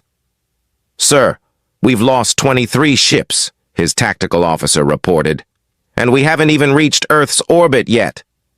Zorvak's confidence wavered. 23 ships? Already? These were supposed to be primitive weapons, but there were so many of them, and they just kept firing, wave after wave. "All ships, increase speed. We need to get past this defensive zone and engage their actual fleet." The Council ships surged forward, taking casualties as they went. More railgun rounds, more missiles, more explosions. But they were making progress. They were getting closer to Earth and the waiting human fleet. Finally, the Council fleet broke through the defensive zone. They had lost 62 ships, far more than Zorvak had expected, but they still had overwhelming numbers. 238 ships against 47. The humans couldn't win. "All ships, engage the human fleet," Zorvak ordered. "Destroy them!" The Council fleet charged forward, weapons blazing. The human ships finally moved, spreading out into a loose formation that seemed random and undisciplined. Council energy weapons lanced out, striking human shields. And the shields failed almost immediately. "They have almost no defensive capability," a Council officer shouted triumphantly. "Their shields are pathetic." It should have been a slaughter. The Council ships poured fire into the human vessels, tearing down their shields and striking their hulls. But something was wrong. The human ships weren't exploding. They were taking hits that should have destroyed them, and they just kept fighting. One human destroyer took a direct hit that burned through its shield and melted a hole in its side. Atmosphere vented into space. Systems sparked and failed. But the ship kept moving, kept firing, its remaining weapons blazing away at Council ships. "Why won't they die?" Zorvak muttered. Commander Song stood on the bridge of her ship, the Indomitable, as alarms blared around her. "Shields down! Hull breach on decks 3 and 5. We've lost main power." "Switch to backup power," she ordered calmly. "Seal the breached decks. All weapons. Keep firing." "Ma'am, we've taken critical damage," her tactical officer said. "Regulations say we should withdraw." "Earth regulations or Council regulations?" Song asked. "Earth regulations, ma'am."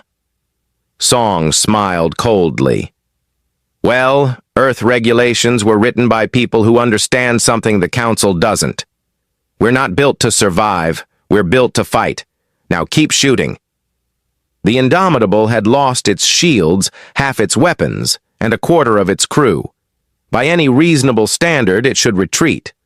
But it didn't. It kept firing, kept fighting, kept moving forward. Across the battlefield, every human ship was doing the same thing.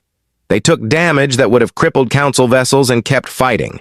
Their ships were designed with multiple redundancies, backup systems, manual controls. They had armored hulls meters thick because humans knew shields could fail. They had crew trained to keep fighting even when systems went down. And they had one more advantage. They were fighting for their home. The battle raged for 6 hours.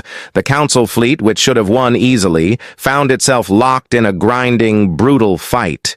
Human ships refused to die. They took terrible damage and kept coming like wounded animals that didn't know they were supposed to fall down. One human destroyer, the Retribution, was hit by multiple weapons and left drifting. Zorvac thought it was dead. Then it fired its engines one last time, building up speed, and rammed straight into a Council battleship. Both ships exploded in a ball of fire. "They're insane," Zorvac whispered. "They're actually insane." When the battle finally ended, the Council fleet retreated. They had won, technically. They'd destroyed 23 human ships, but they'd lost over 120 of their own, and the remaining ships were damaged and low on ammunition. Zorvac sat in his command chair, staring at the casualty reports in disbelief. This was supposed to be easy. This was supposed to be a show of force. Instead, it had been a bloodbath. "Commander, what are your orders?" his tactical officer asked quietly. Zorvac looked at the display showing Earth and its remaining defenders. The humans had lost, but they'd made the Council pay dearly for the victory. And they were still there, still armed, still ready to fight. "We retreat," Zorvac said finally. "Back to Council space. We need to report this to the leadership." As his damaged fleet limped away, Zorvac finally understood what had bothered Ambassador Vex Theron. That certainty in the human captain's eyes. She had known this would happen. She had known that humanity couldn't win, but that they would make the Council bleed for every meter of space. The humans hadn't won the battle, but they'd proven something far more important. They'd proven they wouldn't surrender, and that changed everything. The Council chamber was silent as High Commander Zorvac finished his report. The holographic display showed the battle statistics, and the numbers were damning. 127 Council ships destroyed or too damaged to repair, against only 23 human vessels destroyed. "This is impossible," Councillor Thexis said, her crystalline body chiming with agitation. "Your fleet was 10 times their size. Your technology is superior. How did you lose so many ships?" "We didn't lose," Zorvac said, though the words felt hollow even to him. "We forced them to retreat. We control the battlefield." "At what cost?" Ambassador Vex Theron asked quietly. "Commander, you lost nearly half your fleet fighting a species that has been in space for only 200 years. Zorvac's scales rippled with barely contained anger. "The humans fight like nothing we've ever encountered. Their ships are primitive, yes, but they refuse to die. I hit one of their destroyers with enough firepower to crack a mountain, and it kept shooting. I watched another ship, crippled and venting atmosphere, ram itself into one of our battleships." "Desperation tactics," Councillor Myron said thoughtfully. "But effective ones, it seems." "It's more than desperation," Zorvac said. He pulled up footage from the battle, showing a human ship taking hit after hit and continuing to fight. "Look at this vessel. Its shields failed in the first minute of combat. By all rights, it should have withdrawn. Instead, it kept fighting for another 5 hours. We destroyed its weapons one by one. We punched holes in its hull. We killed its engines. And still, it kept fighting until we finally broke it apart completely." The Council members watched in silence as the recording played. The human ship was ugly compared to Council vessels. It was a brick of metal and armor, covered in weapons and sensors that seemed randomly placed. But as they watched it absorb punishment that would have destroyed any Council ship, they began to understand. "It's designed to take damage," Councillor Myron observed. "Look at the structure. Multiple layers of armor, redundant systems. Everything important is buried deep inside the hull." "But why?" Councillor Thexis asked. "Why build ships to absorb damage instead of avoiding it? Good shields and fast engines are more efficient." "Because they expect to take damage," Vex Theron said slowly.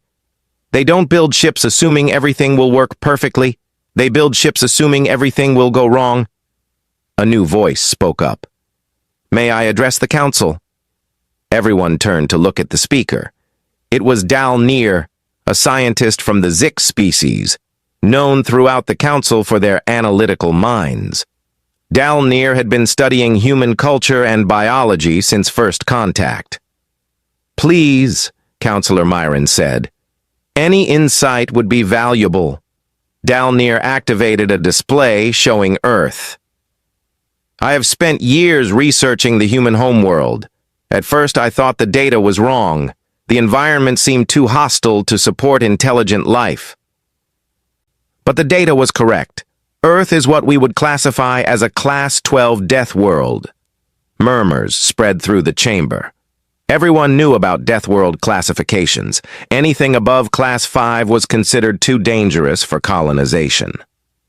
Class 12? Counselor Thexus said in disbelief. That's absurd. How could intelligence evolve on such a hostile world? That's exactly the point, Dal Near said. It shouldn't have. Earth has violent weather systems that can level cities. It has tectonic activity that causes earthquakes and volcanic eruptions. It has diseases and parasites that can kill in days. It has predators that hunt in packs and prey that fight back with claws and horns. The planet itself is trying to kill everything on it, all the time. Dal Near pulled up images of Earth's wildlife. Look at these creatures. This one is called a crocodile. It has existed unchanged for millions of years because it's already a perfect killing machine.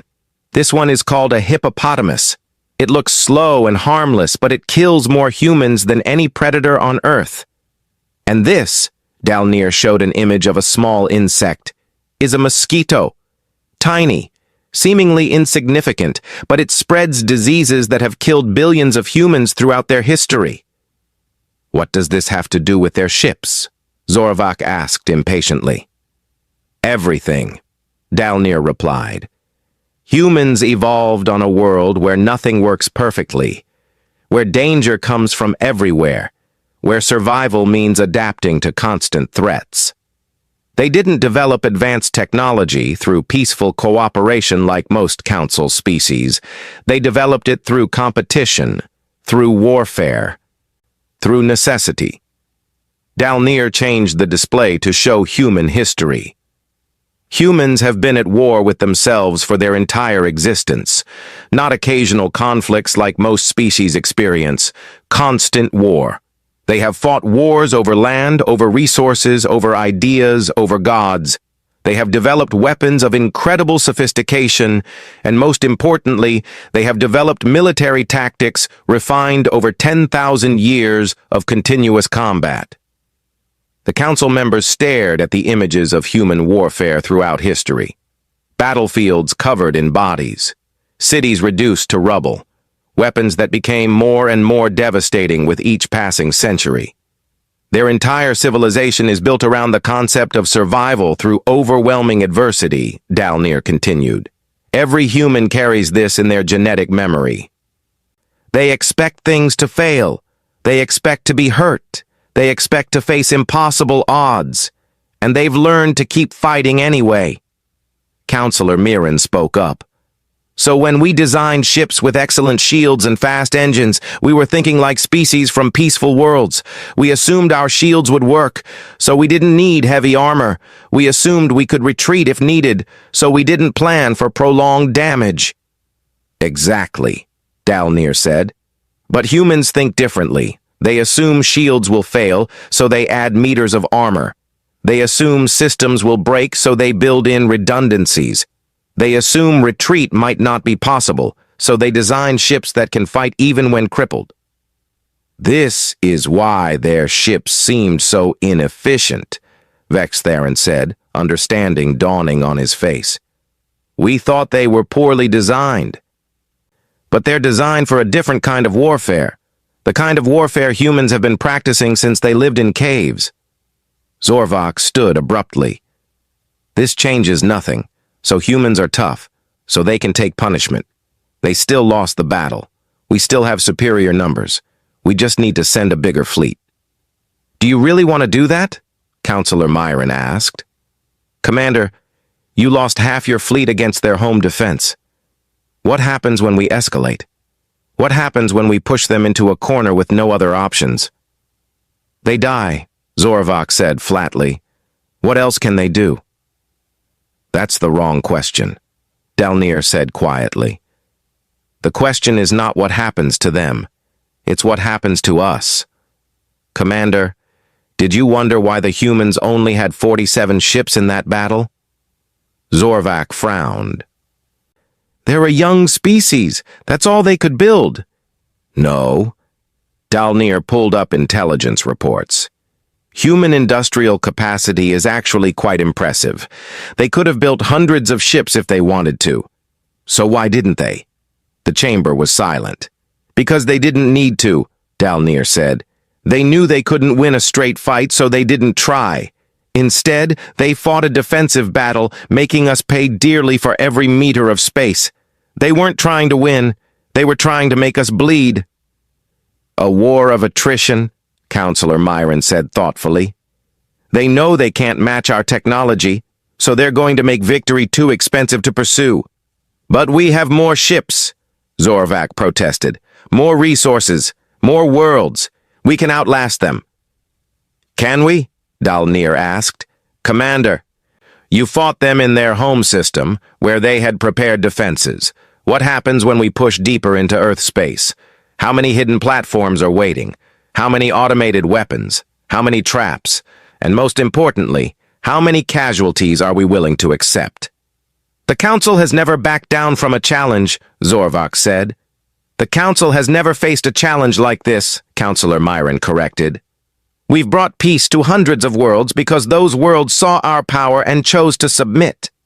The humans have seen our power. They know we're stronger and they don't care. They're going to fight anyway. Admiral Choi stood in the command center on Luna, reading the intelligence reports from the battle. Commander Song stood beside him, her arm in a sling from injuries sustained when her ship was hit. We lost good people, Song said quietly. Yes, Admiral Choi agreed. But they didn't die for nothing. The Council thought this would be easy. We proved them wrong. But they'll come back, Song said, with more ships next time. Probably, Admiral Choi said, which is why we need to use the time we have. The Council fleet retreated to lick their wounds. They'll debate, they'll plan, they'll build up their forces. That gives us time to prepare the next phase. What is the next phase? Song asked. Admiral Choi smiled grimly. We show them that humans don't just defend. We show them what 10,000 years of offensive military tactics looks like. He pulled up a display showing the location of the retreating Council fleet.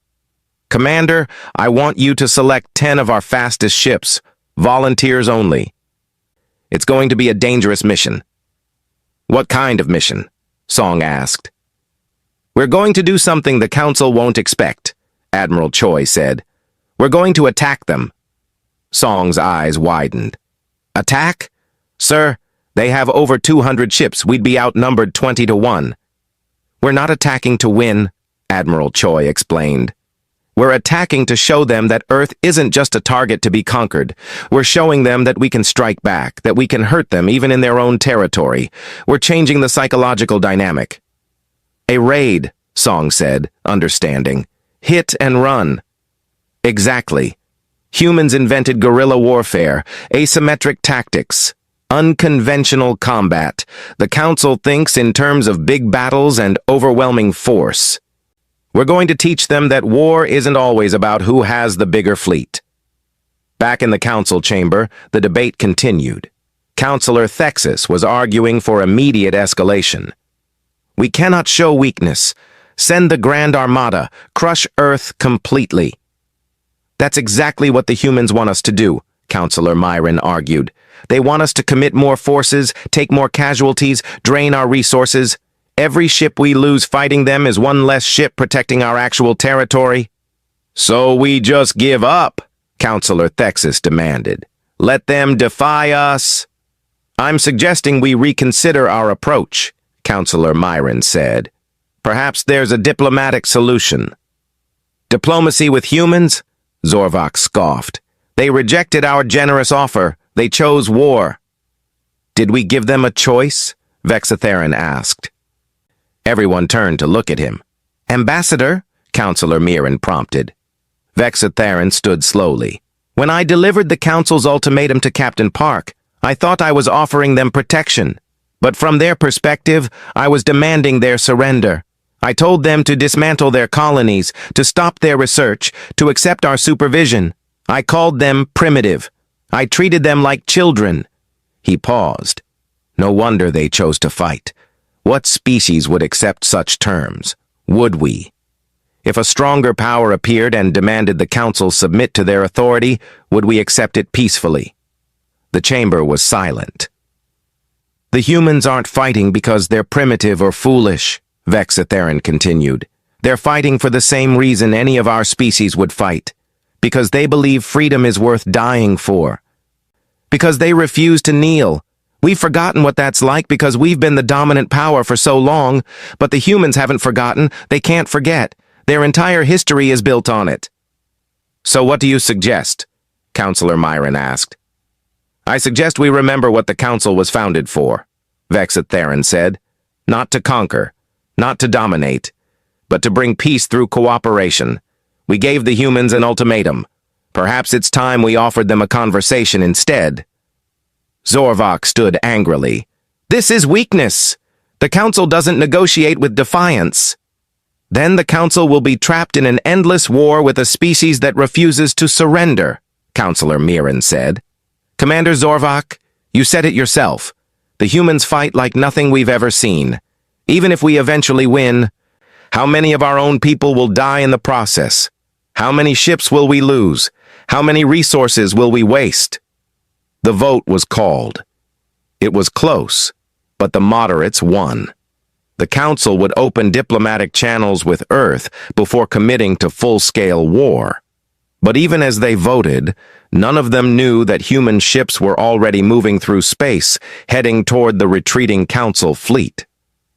Admiral Choi's raid was about to begin, and the galaxy was about to learn that defending wasn't the only thing humans knew how to do.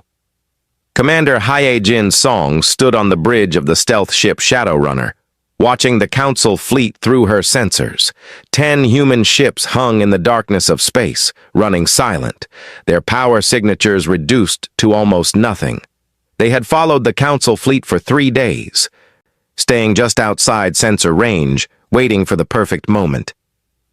Status? Song asked quietly. Council fleet is in repair formation, her sensor officer reported. Their damaged ships are clustered together, being serviced by support vessels. Their defensive formation is sloppy. Song smiled. The Council had retreated from Earth thinking they were safe. They hadn't expected humans to follow them. They hadn't expected humans to attack. They were about to learn another lesson about fighting a Death World species. All ships prepare to jump, Song ordered. Target the support vessels first. We hit hard, we hit fast, and we get out before they can respond. This isn't about winning a battle. This is about sending a message. 10 human ships acknowledged her orders. Each one was small, fast, and packed with weapons. They weren't designed to fight prolonged battles. They were designed for exactly this kind of mission. Strike and run. Hit where it hurts and disappear before the enemy can retaliate. All ships jump in 3, 2, 1. Execute. The 10 ships activated their faster-than-light drives simultaneously. For a fraction of a second, they ceased to exist in normal space. Then they appeared right in the middle of the Council fleet, weapons already firing. On the Dominant, alarms screamed.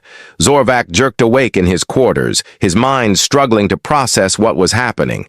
"Commander to the bridge!" His tactical officer's voice crackled over the comm. "We're under attack!"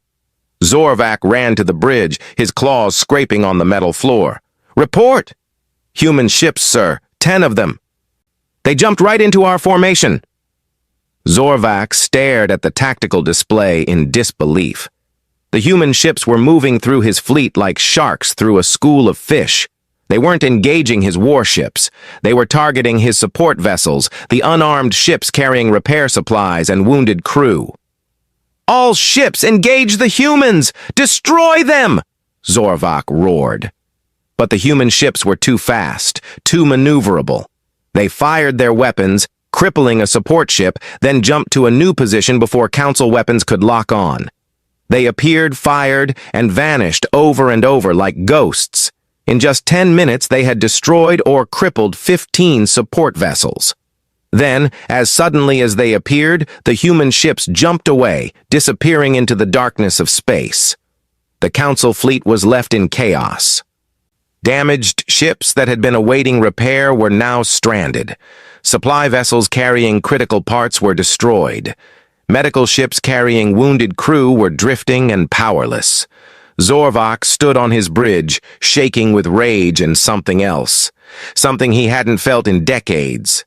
Fear. The humans hadn't tried to fight his fleet directly. They'd struck where he was vulnerable, where he wasn't expecting an attack. And they'd done it deep in Council-controlled space, light years from Earth. "Commander," his tactical officer said quietly, "what are your orders?" Zorvok stared at the damage reports. "Get our support ships to safety, increase patrols, and contact the Council.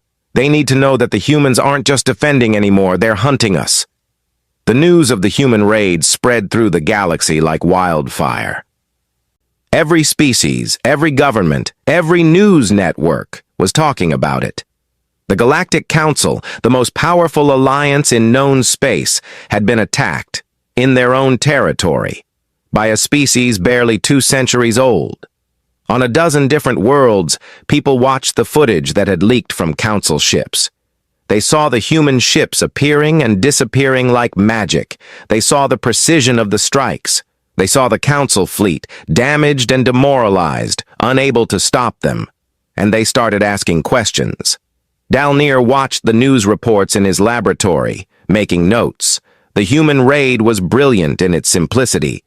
It had cost Earth only 10 ships and achieved multiple objectives. It had damaged Council morale. It had proven humans could strike anywhere. And most importantly, it had changed the narrative.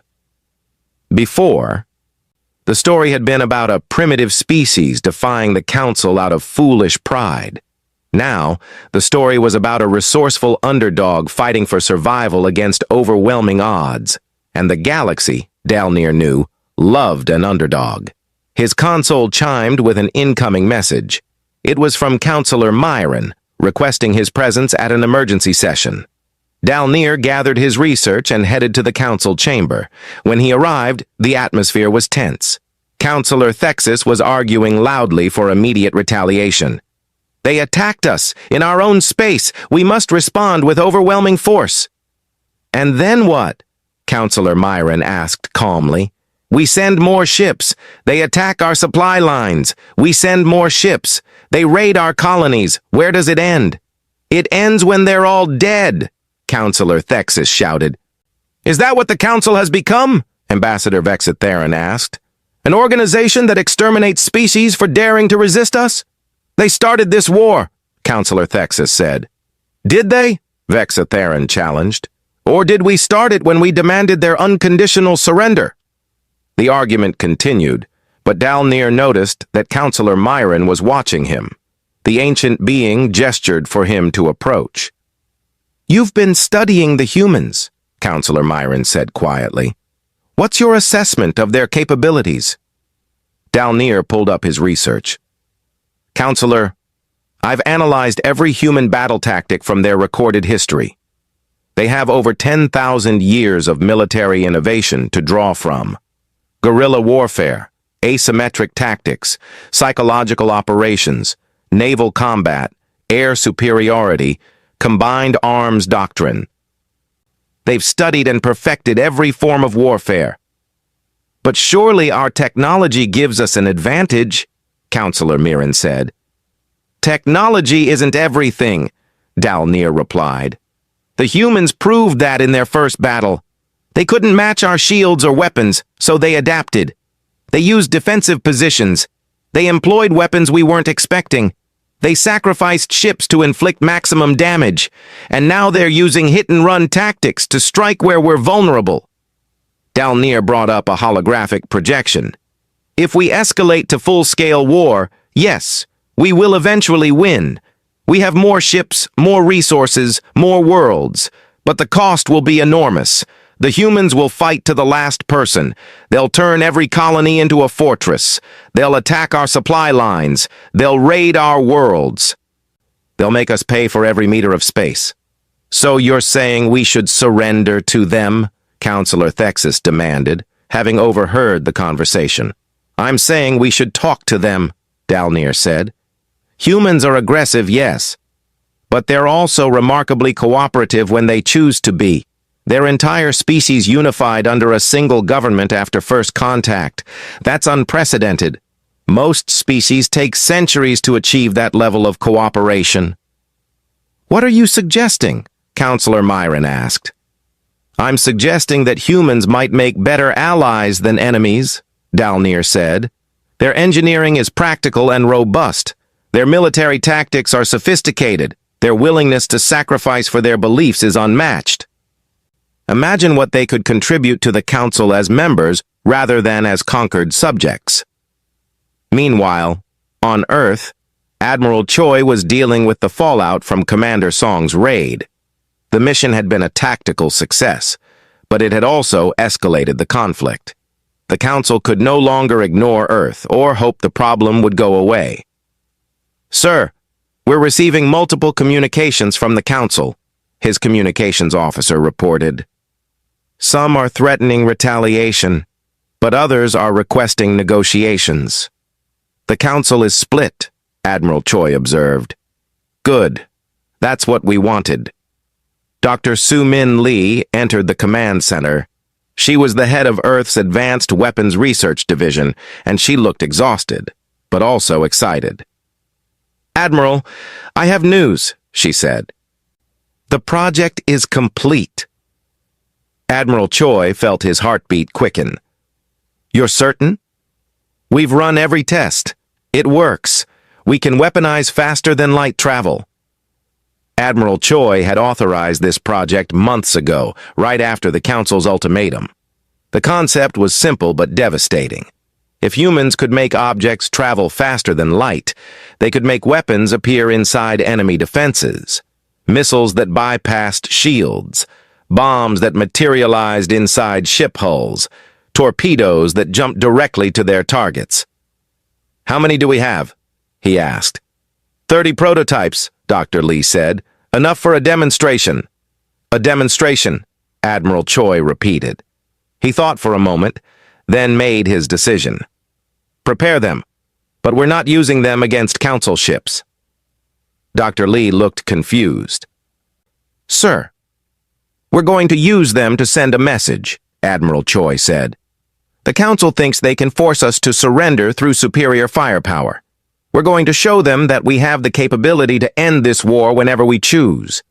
But we're also going to show them that we choose not to. Because we're not monsters. We're not conquerors. We just want to be left alone. He turned to his staff. Get me a secure channel to the Council leadership. It's time we had a conversation. 2 days later, a small human ship appeared in orbit around Valoris, the Council's capital world. It transmitted a simple message requesting permission to land and deliver a diplomatic communication. The Council, surprised and suspicious, granted permission. Captain Ji-Woo Park stepped off the ship, accompanied by Admiral Choi and a small security detail. They were met by Ambassador Vexitharan and escorted to the Council chamber. The chamber was packed with representatives from all 47 member species, all of them staring at the humans with a mixture of curiosity, fear, and anger. Counselor Myron spoke first. Captain Park, Admiral Choi, you requested this audience. You have the Council's attention. Admiral Choi stepped forward. He didn't bow. He didn't show deference. He spoke as an equal. Honorable counselors, we come here today not to surrender but to talk. Earth has proven it can defend itself. We've proven we can strike back. But we're not here to threaten you. We're here to show you something. He nodded to Dr. Lee, who activated a holographic display.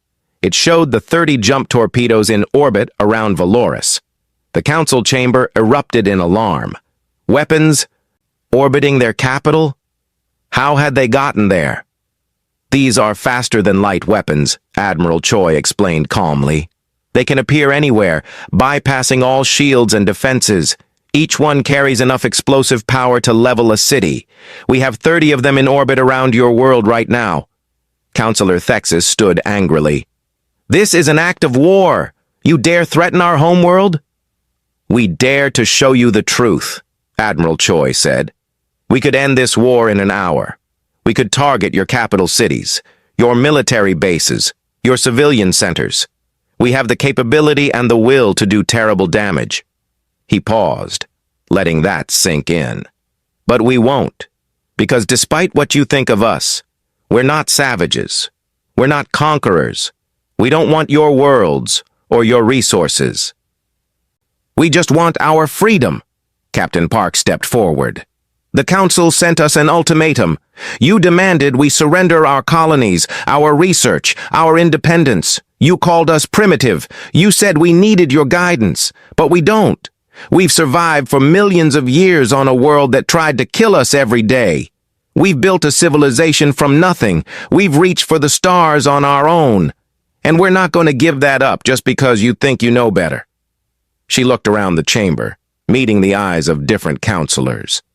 We could have used these weapons. We could have struck first and asked questions later. But we didn't. Because we believe that strength isn't just about who has the bigger weapons. It's about having the power to destroy and choosing not to. It's about fighting when you must, but seeking peace when you can. Admiral Choi took over again. So here's Earth's offer. We'll deactivate these weapons. We'll withdraw them from your space. And in exchange, you'll recognize our right to exist as a free and independent species. No vassalage, no supervision, just mutual respect between equals. And if we refuse? Counselor Thexus asked. Then we fight, Admiral Choi said simply. And yes, you'll probably win eventually, but we'll make you pay for it. Every battle will cost you ships and lives. Every victory will be bitter. And even if you destroy Earth, other species will see what happened. They'll see that the mighty Galactic Council needed overwhelming force to crush one small world. They'll see how much it cost you, and they'll wonder if they should fear you or resist you. The chamber was silent. Counselor Mirren spoke quietly. You make a compelling argument, Admiral, but the Council cannot simply ignore the challenge you've presented. We're not asking you to, Captain Park said. We're asking you to recognize that there's another way. Humans have something valuable to offer the galaxy. Our engineering, our tactics, our resilience. We've survived things that would have destroyed most species. That knowledge, that experience, could benefit everyone. If you're willing to treat us as partners instead of subjects. The council members looked at each other, uncertainty on their faces. The galaxy was watching. Their decision would shape the future of the council itself. The council chamber remained silent for what felt like an eternity. Captain Ji-Woo Park and Admiral Min-Jun Choi stood before the representatives of 47 alien species, waiting for their answer. The holographic display still showed the 30 jump torpedoes orbiting Valoris, a reminder of both Earth's capability and its restraint. Finally, Counselor Myron spoke. The Council requires time to deliberate. Admiral Choi, Captain Park, you will be escorted to guest quarters while we discuss your proposal. As the humans were led away, the council chamber erupted in heated debate. Counselor Thexus was the first to speak, her crystalline body flashing with agitation. This is extortion. They bring weapons to our homeworld and call it diplomacy. They brought weapons but didn't use them, Counselor Myron pointed out. That shows remarkable restraint. How many of our member species would have done the same if they possessed such power? High Commander Zorvak stood, his scarred scales gleaming under the chamber lights. I fought the humans. I know what they're capable of. Counselor Thexus is right to be concerned, but Counselor Myron is also right. The The humans could have attacked us at any time. Instead, they're here talking. Because they know they can't win a prolonged war, Counselor Thexus argued. Can't they? Dalnir asked. He activated his own display, showing analyses of human capabilities. Counselors, I've spent years studying Earth and its people. Yes, we would win a war of attrition eventually, but the cost would be devastating. The humans won't surrender, they'll fight to their last breath, and they'll take as many of us with them as they can. He pulled up footage from the first battle. Look at this. A human ship, crippled and dying, rams itself into one of our battleships. Both ships destroyed. The human crew sacrificed themselves to take one of our vessels with them, and they didn't hesitate. They didn't debate. They just did it.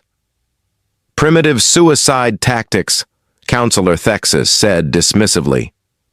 No, Ambassador Vexitharan said quietly. Strategic sacrifice. There's a difference. The humans didn't throw their lives away meaninglessly. They calculated that trading one crippled ship for one of our functional battleships was worth it. That's cold, logical military thinking. He looked around the chamber. I delivered the original ultimatum to the humans. I called them primitive. I was wrong. They're not primitive. They're different. They think differently, they fight differently, they approach problems differently, and maybe that's what the Council needs. What do you mean? Counselor Myron asked. When was the last time anyone challenged us? Vexitharan asked. When was the last time we faced real opposition? We've grown comfortable, complacent. We assume our way is the best way because it's the only way we know. But the humans have shown us that there are other approaches, other solutions. He pulled up technical data. Look at their ship designs. By our standards, they're inefficient. Too much armor, too many redundant systems, wasteful. But in actual combat, those wasteful systems kept their ships fighting long after ours would have been destroyed. Maybe we're the ones who need to learn from them. Counselor Thexus started to object. But Counselor Myron raised a hand for silence. Let's approach this logically. We have three options. First, we can accept the human proposal, recognize their independence, and open diplomatic relations as equals. Unthinkable, Counselor Thexus said. Second, Counselor Myron continued, we can reject their proposal and continue the war. Yes, we'll probably win eventually, but High Commander Zorvak lost half his fleet in the first engagement. The humans then raided our territory and demonstrated weapons we can't defend against. How many more ships will we lose? How many lives? And what happens to Council unity if the cost becomes too high? The chamber was quiet. Everyone knew the Council was held together by mutual benefit. If the cost of enforcing their will on Earth outweighed the benefits, member species might start questioning whether the Council was worth supporting. Third option, Counselor Myron said. We can attempt to destroy Earth completely, use the Grand Armada, overwhelm their defenses and glass their planet from orbit. Several counselors shifted uncomfortably. That was genocide. The Council had never done such a thing in 10,000 years. But if we do that, Counselor Myron continued, every species in the galaxy will see what we've become. Not protectors, not peacekeepers, but conquerors willing to commit extinction rather than accept defiance. Is that the legacy we want? Dalnir spoke up again. There's another consideration. The humans united their entire species in 50 years after first contact. That's unprecedented. Most species take centuries or millennia to achieve global unity. But humans did it in a single generation. Why? Because they saw the necessity of standing together against external threats. He brought up cultural data. Before unification, Earth was divided into hundreds of nation-states, constantly competing and occasionally fighting. But when they realized they weren't alone in the universe, they put aside their differences and united. That ability to cooperate under pressure is remarkable, and it's exactly the kind of pragmatism the Council could benefit from. You're suggesting we admit them to the council? Counselor Thexus asked in disbelief. Not immediately, Dalnir said. But I'm suggesting we recognize them as equals. Open trade, share knowledge, let them contribute to council projects on a voluntary basis. See what happens. And if they use our technology to become more dangerous, Counselor Thexus demanded. Then we'll deal with that when and if it happens, Counselor Myron said. But consider this, the humans already have faster-than-light weapons. They developed those on their own, using technology they stole or reverse-engineered from us. Imagine what they could develop if we actually cooperated with them. And would you rather have that innovation pointed at us or working with us? The debate continued for hours. Arguments and counter-arguments flew back and forth. But slowly, a consensus began to form. The council had three choices: endless war, genocide, or compromise. And when viewed in those terms, the choice became clearer. Finally, Counselor Myron called for a vote. All those in favor of accepting Earth's proposal, granting them recognition as an independent species with full diplomatic rights. The vote was close. 25 in favor, 18 against, 4 abstentions. But it was enough. The council had made its decision. Captain Park and Admiral Choi were summoned back to the chamber. As they entered, they could feel the tension in the air. They had no way of knowing which way the vote had gone. Counselor Myron stood. Captain Park, Admiral Choi, the council has considered your proposal. After lengthy debate, we have reached a decision. Park felt her heart pounding. Everything Earth had fought for came down to this moment. The Galactic Council hereby recognizes Earth and humanity as a sovereign, independent species, Counselor Myron announced. You will retain all your colonies and research. You will not be subject to council supervision or control. In exchange, Earth agrees to open diplomatic relations with the council and to participate in mutual defense and cooperation agreements on a voluntary basis.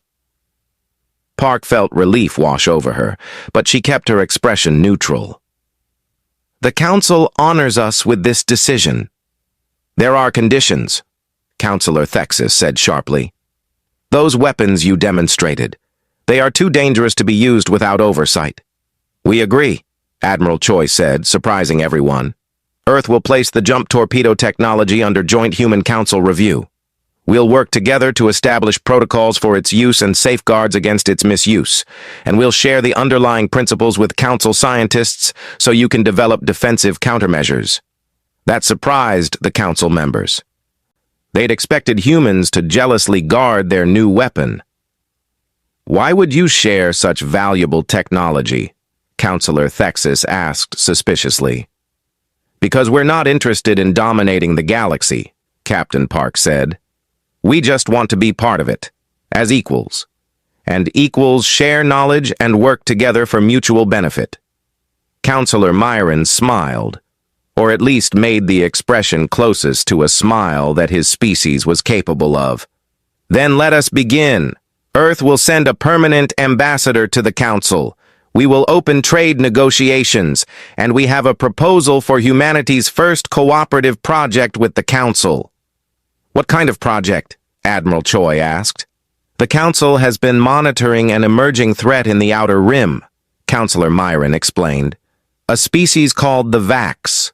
They're aggressive, expansionist, and completely hostile to diplomacy.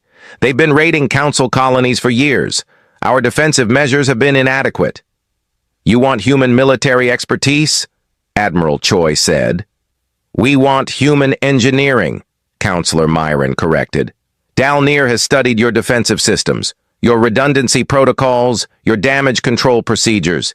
He believes that incorporating human design principles into Council vessels could save countless lives. Dalnir stepped forward. Admiral, I've reviewed the battle data. Your ships took incredible punishment and kept fighting. That's because of how they're designed. Every critical system has backups. Every section can be sealed off if compromised.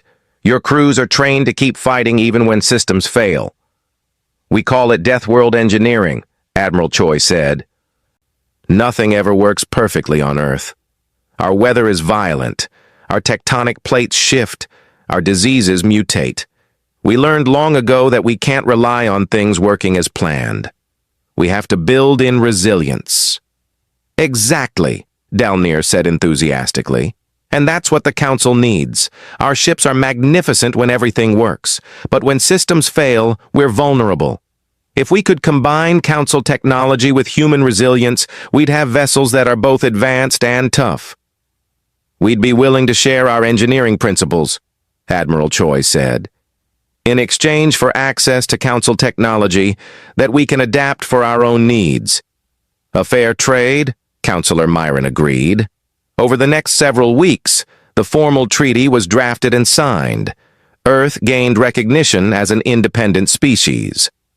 The Council gained access to human military and engineering knowledge. Trade agreements were established. Cultural exchange programs were initiated. But more importantly, a new relationship was forged. One based on mutual respect rather than domination. 6 months after the treaty was signed, Captain Park stood in the Council chamber again. But this time, she wore the formal uniform of Earth's first permanent ambassador to the Galactic Council. She was about to address the full assembly for the first time in her new role. "Honored counselors," she began. "6 months ago, Earth and the Council were on the brink of war. Today, we stand as partners. This transformation wasn't easy. It required both sides to look past their assumptions and recognize each other's value." She activated a display showing joint Human Council projects. "In these 6 months, we've accomplished remarkable things together. Council stations now use human-designed emergency protocols. Human colonies benefit from Council medical technology. Our ships carry combined Human Council crews, learning from each other." One image showed a Council ship that had been refitted with human redundancy systems. Another showed a human colony using Council power generation technology. "But perhaps most importantly," Park continued, "we've learned that different doesn't mean inferior. The Council's peaceful development produced remarkable technology. Earth's harsh environment produced remarkable resilience. Together, we're stronger than either would be alone." Ambassador Vexa Theron approached her after the address. "Captain Park, or should I say Ambassador Park, I owe you an apology." "For what?" Park asked. "For my arrogance when I delivered the original ultimatum. I looked at humanity and saw primitives who needed to be controlled. I was blind to what you really were." "And what are we?" Park asked with a slight smile. "Survivors," Vex Theron said. "Fighters, innovators. You're a species that faced extinction 100 times and refused to die. A species that turned adversity into strength. The Council needed that reminder. We'd grown soft, comfortable. You showed us what we'd forgotten." "What's that?" Park asked. "That peace isn't the absence of conflict. It's the choice not to fight when you have the power to do so. You had weapons aimed at our homeworld. You could have destroyed us, but you chose to talk instead. That's true strength." Several weeks later, Admiral Choi and Commander Song stood in the command center on Luna, reviewing reports from the Joint Human Council Defense Initiative against the Vax. "The new ship designs are working," Song reported. "Council vessels with human redundancy systems are taking less damage in combat, and our ships with Council shields are more survivable overall." "Good," Admiral Choi said. "But more importantly, our crews are learning to work together. That's the real victory." "Do you think it will last?" Song asked. "The peace with the Council?" Admiral Choi considered the question. "The Council spent 10,000 years as the dominant power. Old habits die hard. There will be tensions, disagreements, maybe even conflicts. But we've proven that we can stand as equals, that we won't be pushed around. And we've shown that cooperation benefits everyone." He looked at the display showing Earth and its growing network of alliances. "Humanity survived for millions of years by adapting, by learning, by refusing to give up. We'll keep doing that. And maybe, just maybe, we'll teach the rest of the galaxy how to do it too. Back in the council chamber, Counselor Mirren met privately with Dalnir. Your assessment of the humans was correct, the ancient being said. They've contributed more in 6 months than some species have in centuries. They're remarkable, Dalnir agreed, but also dangerous. We must never forget that. Dangerous how? Counselor Myron asked. They're warriors by nature. It's bred into their bones. 10,000 years of warfare doesn't just disappear because they signed a treaty. If we ever become their enemy again, they'll fight us with everything they have. Then we must ensure we never become their enemy again, Counselor Mirren said. We must remain partners, equals, friends. Agreed, Dalnir said, because the humans taught us something else, something even more important than their engineering or tactics. What's that? That the most dangerous enemy is the one who refuses to quit, the one who will pay any price, endure any hardship, sacrifice anything to protect what they love. Dalnir looked out at the stars. The Council sent Earth a threat. Earth replied with a challenge, and in the end, both sides learned that respect is earned, not demanded. Counselor Myron nodded slowly. The galaxy is changing. The old ways of simple dominance no longer work. The humans proved that. And perhaps that's for the best. Perhaps we needed someone to remind us that strength without wisdom is tyranny, and that true peace comes from cooperation, not conquest. Far away on Earth, people celebrated the new era. The threat of war had passed. Humanity had claimed its place among the stars, not through conquest, not through surrender, but through the absolute refusal to give up, combined with the wisdom to choose peace when victory was possible. The Galactic Council had sent Earth a threat, expecting submission. Earth had replied with a simple message: prepare for battle. And both sides had learned that sometimes the greatest victory is finding a way to fight no more.